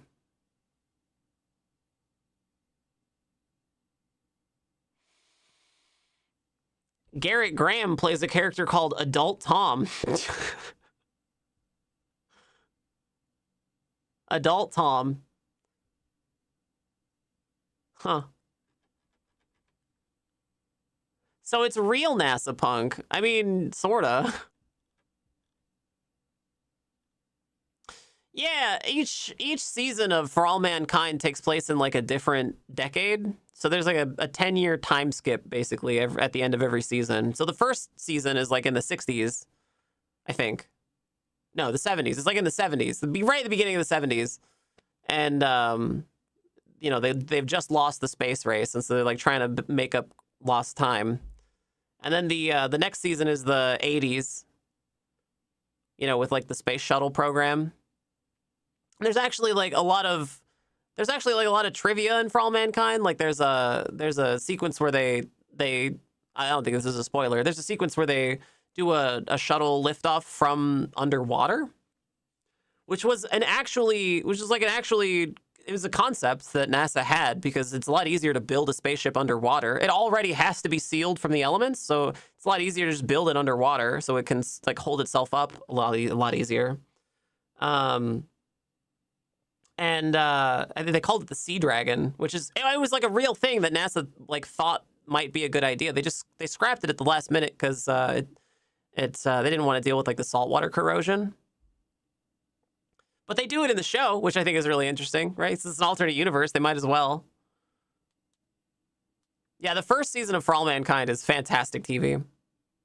The concept of NASA punk makes like no sense at all. Like Neuromancer already had space travel in it. It's just cyberpunk again. Yeah, it's very stupid. My problem with cyberpunk stuff is generally it doesn't showcase like the low life stuff very, very often. Usually when people do a cyberpunk thing, it's like they showcase the technological advancements without showcasing like the low life part of high tech low life, you know?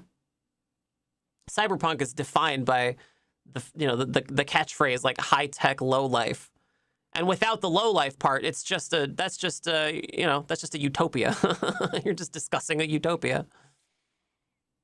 Yeah, NASA Pug is a very stupid term invented by very silly people at Bethesda to market a very silly game. A very silly game that had no business being made.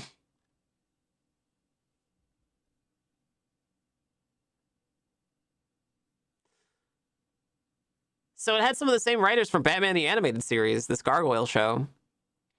Delivered the first 13 episodes. The production team asked Buena Vista Television to pick up a second season. Oh, yeah, you're right. Oop. You're right. Ah! Oh, God. Oh, no. Okay, hang on. Space reskin Fallout 4. Yeah, it was very, very silly.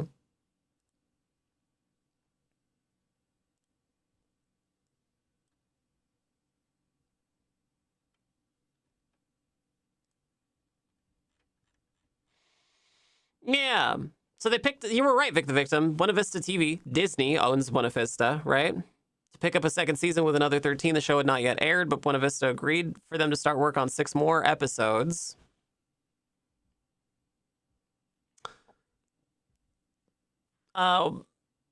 Once the show started its weekly syndication run in 1994, it was quickly seen as a successful both as a television program and for promoting toy sales. Oh, yeah, I bet. I mean, I think I remember, like, toys for Gargoyles being everywhere for a while. Yeah, I think I do remember that. They were not preparing for this given their production methods and lack of time to get those episodes ready for a fall 1995 premiere. Despite telling Buena Vista this several times, when Disney refused to back down from the 52-episode order, the team decided to expand fourfold to handle the additional episodes. Uh-oh. That doesn't sound good. For this reason, story editing duties were handled on a rotating basis by Reeves, Chandler, Reeves, Bates, and Sterling. Storyline expanded beyond the Manhattan setting, and more characters were added to help create stories to fill the episode count. Oh, no. Weissman said that he had discussions with Michael Eisner, oh, God, of using Gargoyles as a starting point for an action-oriented universe within Disney, comparing this to how Warner Brothers owned DC Comics, and some second season episodes were used to set up potential hooks for these. Oh, no. Oh, God.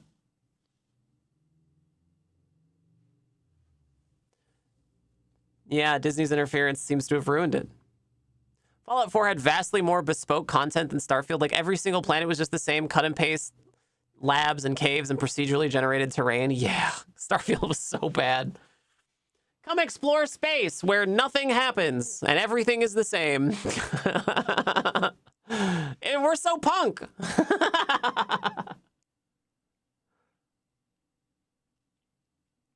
The second season with a definitive wrap-up story told over a series of final episodes. However, a third season was unexpectedly ordered. Although the series order was reduced to 13 episodes and moved to a Saturday morning slot. Around this point, Reeves, Chandler, Reeves, Perry, and Sperling all left the show. Meanwhile, the reduced episode count was the result of 2 factors, according to Wiseman.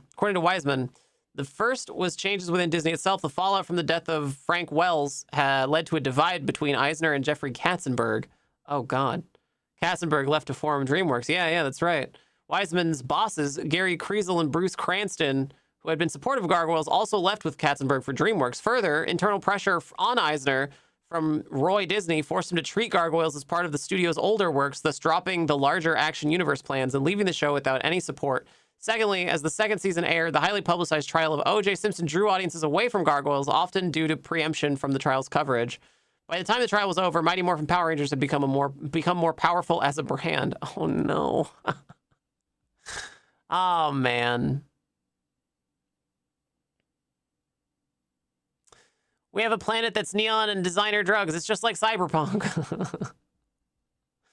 At this point, the show staff did not think they were likely getting a third season, which is one reason why so many of the staff moved on. But as Disney had just bought Capital Cities, the owners of American Broadcasting Company, of ABC, they needed programming for a Saturday morning block. They therefore had mostly new Gargoyles team develop 13 more episodes, now calling it the Goliath Chronicles. Oh, God damn. Yeah, it's a great thing they made 2 seasons of Gargoyles and they never made any more. Returning writers included Morano, Bates, and Gilad. Wiseman also made his debut as a writer with the season opener because the series was on broadcast stations rather than syndication. The show had to meet different broadcast standards and practices, which Wiseman stated drastically limited his creativity. While he wrote the first episode and spoke of his concerns to Disney, Wiseman had contended Disney had removed him from the team and assigned the rest of the show's run to Nevlana, leaving Goliath Chronicles to be classified as non-canon. Oh, man. Why? Why is Disney gunning for gargoyles so badly? 2020, Wiseman said in an interview, "Gargoyles is still my baby. I don't own it. I don't get a dime off it being on Disney Plus, and yet I'm so thrilled that it is. I'm thrilled that it represents a chance, even if it's a slim chance, to bring it back. I've always wanted to do more. I've got a timeline for the show that's 315 pages long. I've got notebooks and comp books full of ideas for it, spin-off notions, and all sorts of things. Literally nothing would make me happier than to go back and do more Gargoyles." Huh. Wild. New York artist Joe Tomasini brought a suit against Disney, claiming that his copyrighted screenplay and character designs had been copied during the development and production of Gargoyles. The case was ultimately thrown out after it was proved that Disney did not have access to Tomasini's creations. Huh. That's nuts, dude.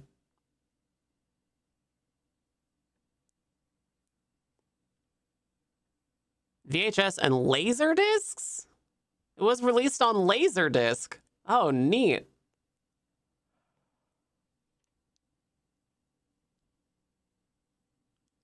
The complete first season, Season 2, Volume 1, Season 2, Volume 2, and The Goliath Chronicles. Goliath Online. See you later, QWERTY. We also have Libertarian Cowboy Planet, where you can become a Space Texas Ranger despite there being no livestock or electoral mandate to legitimize the state violence you employ. See you, QWERTY. No worries, Buckaroo. Thanks for being here. I appreciate you. Since its debut in 1994, Gargoyles has become critically acclaimed by fans and critics alike for its heavy focus on fairy tales, folk tales, and comparative religion and mythology. 45th place in 2009 list of top 100 animated series, staying a decent success at the time. Gargoyles has maintained a strong cult following. Yeah, I bet. It's got the best cast. Oh no, less favorable assessments of the series came from animation producer Bruce Timm, who dismissed Gargoyles as kind of, what? Kind of namby-pamby? With all that Celtic fantasy crap. Bruce Timm? Does Bruce Timm suck? Oh no! I had no idea. What? Oh God.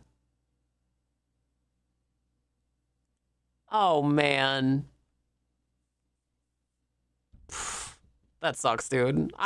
Today I learned.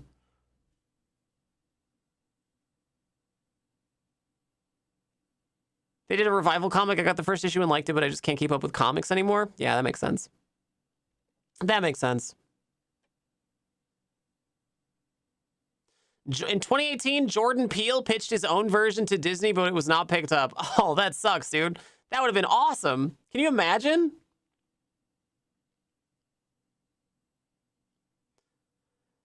In 2023, it was announced that a live-action reboot is in development for Disney+. The series will be produced by James Wan through its Atomic Monster label, with Gary Dauberman acting as showrunner. Really? Oh, wild.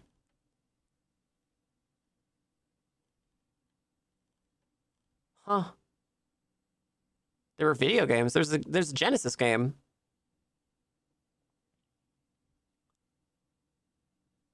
A remastered version of the 1995 Sega Genesis game was released. Updated visuals, achievements, and enhancements to the gameplay. Neat. Oh, wow. Cool.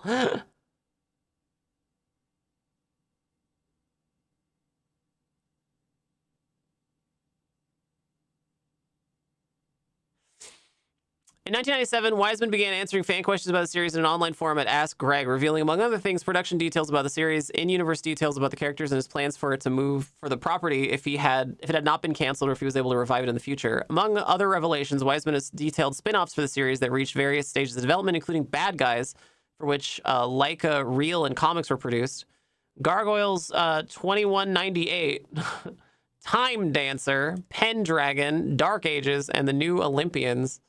Huh. Oh, there was a convention, Gathering of the Gargoyles.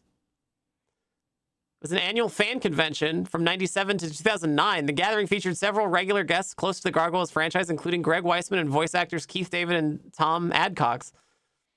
Gathering was featured several recurring special events, such as a radio play where attendees audition and take speaking roles, A masquerade ball where attendees dress up as their favorite character. An art show where many artists within the fandom can display or sell their artwork. Oh, that's hella cute, dude. That's awesome. Wiseman has in the past shown the Leica reel of bad guys at gatherings. Footage and interviews from 2004 gatherings appear as an extra feature in season 1 DVD of the show. Oh, neat. That's hella cute, dude. I love that.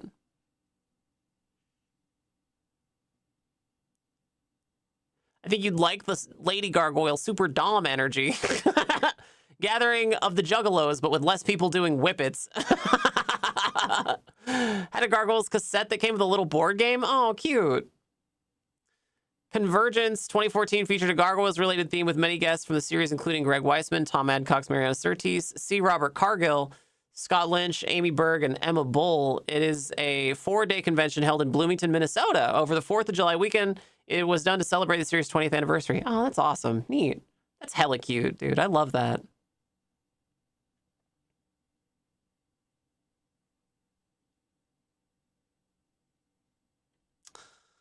Neat. Yeah, maybe I'll have to watch this show. Yeah, the first 2 seasons, and then they never made any more gargoyles. All done. All done.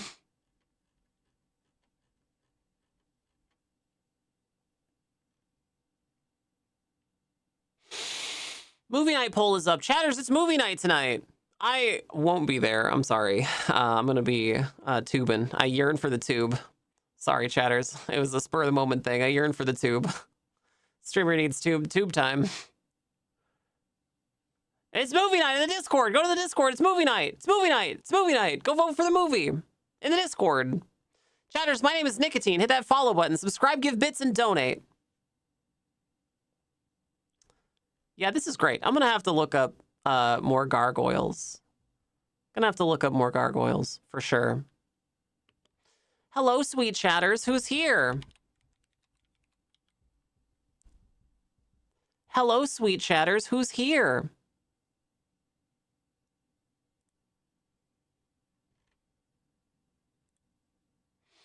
Here's that show Reboot, the Canadian animated television series. Created by Gavin Blair, Ian Pearson, Phil Mitchell, and John Grace. Hello, Kipu. Hello, Falling Asunder. Hello, Vic the Victim. Hello, Zombie Adam. Hello, Forbidden Sight. Hello, Sir Demon. Hello, Enormous Door Slamming. Hello, Ruby and Joey Joe and Porcelain. Hello.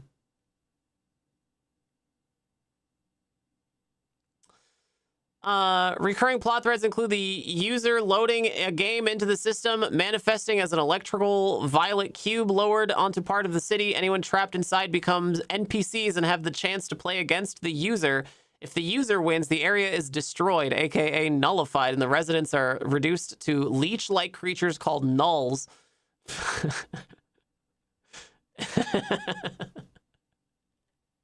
Okay, sure. Gee, I wonder why so many of you like this show. Gee Willikers. What could it be about this show that you guys really like?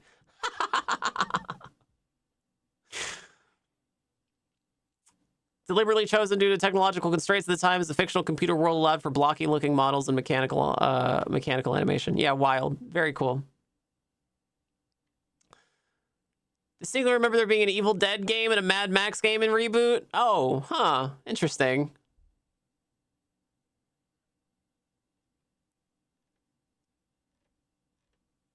Yeah, cool. Wait, what?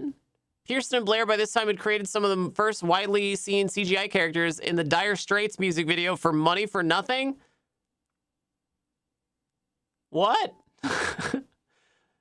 The domino meme, but it's like the Money for Nothing video, and at the end, it's the Reboot show.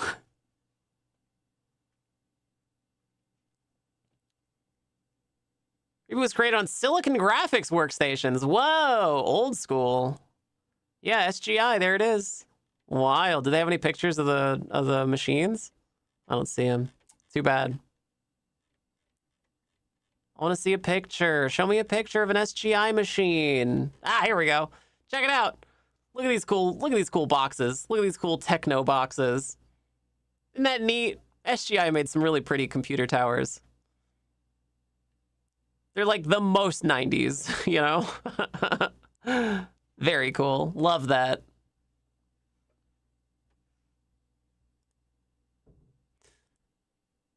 Network censorship. The show's early jokes at the expense of board of standards and practices came from frustration encountered by the show's makers, brought about by an abundance of script and editing changes that were imposed upon Mainframe before episodes were allowed to air.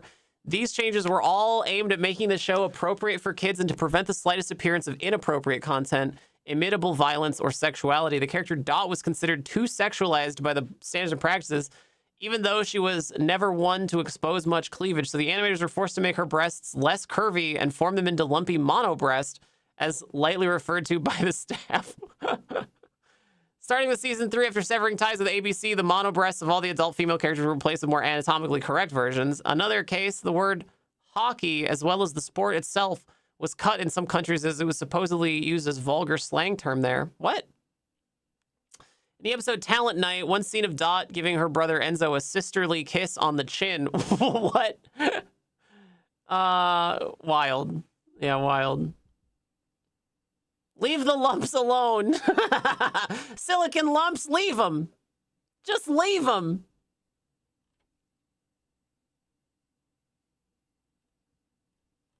Wow, there seems to be a lot of lore for this show.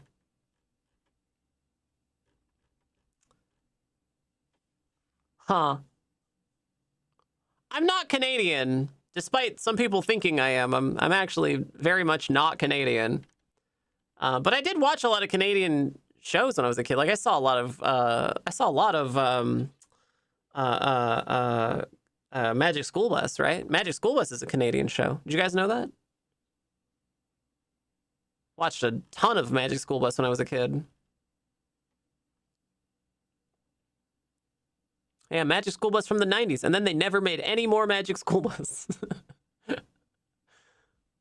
Oh, there was a video game. Uh-oh. Mixed reviews, huh? Oof.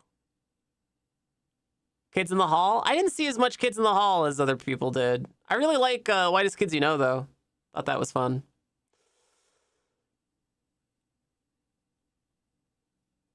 Huh. Okay, so there's tons of lore. Wild. A film trilogy. Theatrical reboot films. Teaser for the film was released in 2009. March 2011, Rainmaker said a reboot film remained in the company's plans. Wild. Reimagined live-action CGI animated series reboot The Guardian Code was announced in 2015. Huh. The primary characters are minor characters and only appear in one episode. Oh, wild. 8-part documentary about the show? Jesus! Entitled Reboot Rewind was launched in 2024. Oh my god, the documentarians also collaborated with Mainframe to remaster the series from its original D1 tapes, beginning with a remastered version of the first episode released on YouTube 2024 to mark the show's 13th anniversary. That's nuts, dude. The fact that there's so much momentum behind the show that they released an 8-part documentary. That's nuts, dude. Ah, wild. Wild.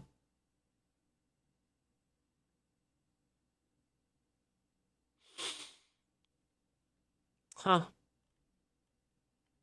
Home media, yeah. Awards. Gemini Award for Best Animated Program Series for 3 straight years between 95 and 97. As well as 96 Outstanding Technical Achievement Award. Wow. That's nuts, dude. Very cool. Awesome. Well, maybe I'll check it out. That seems like a good show. Maybe I'll check it out. Seems like a good show. Ugh. I really want to see Gargoyles, though. I kind of missed that show when I was a kid, so I kind of want to go back and see it. Remember Crash Test Dummies, the band? Or the Budweiser commercial or whatever? Still have a VHS that came with one of the toys? Oh, cool. Neat. The cartoon. Oh, I don't think I saw it.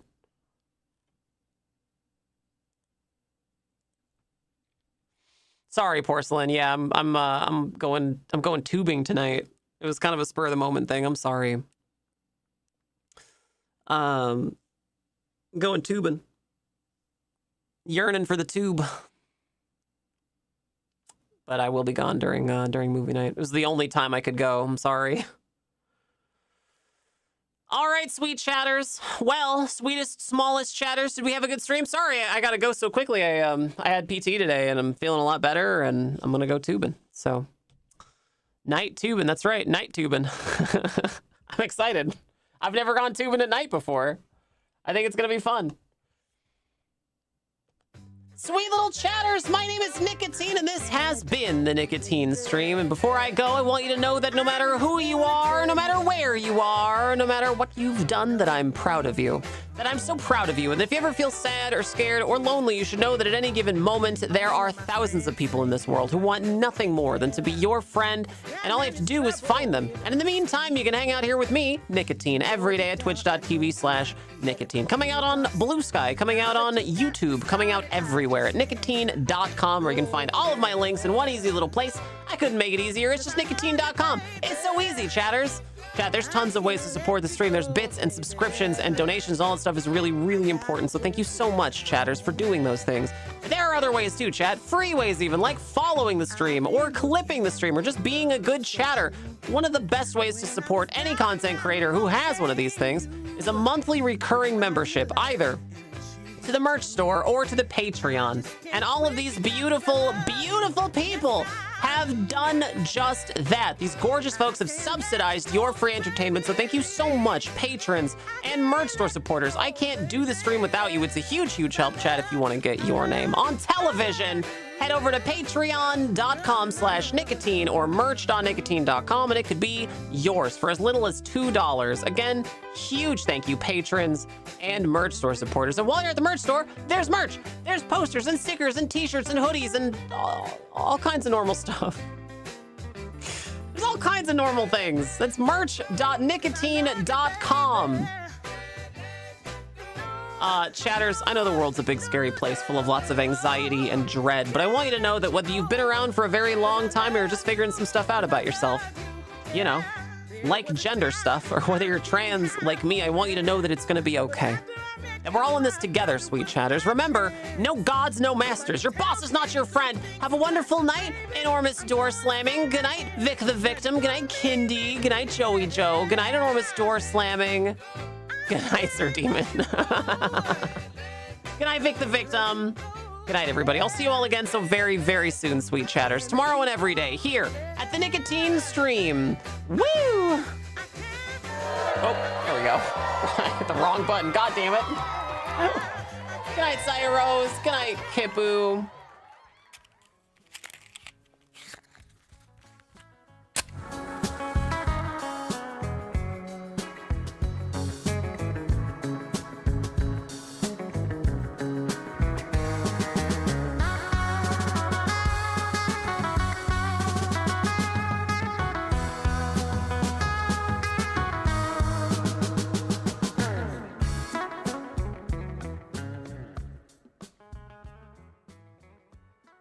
You'll never get away with this, Nicotine. Just wait till I finally get to attend Gathering of the Guardians, Batman.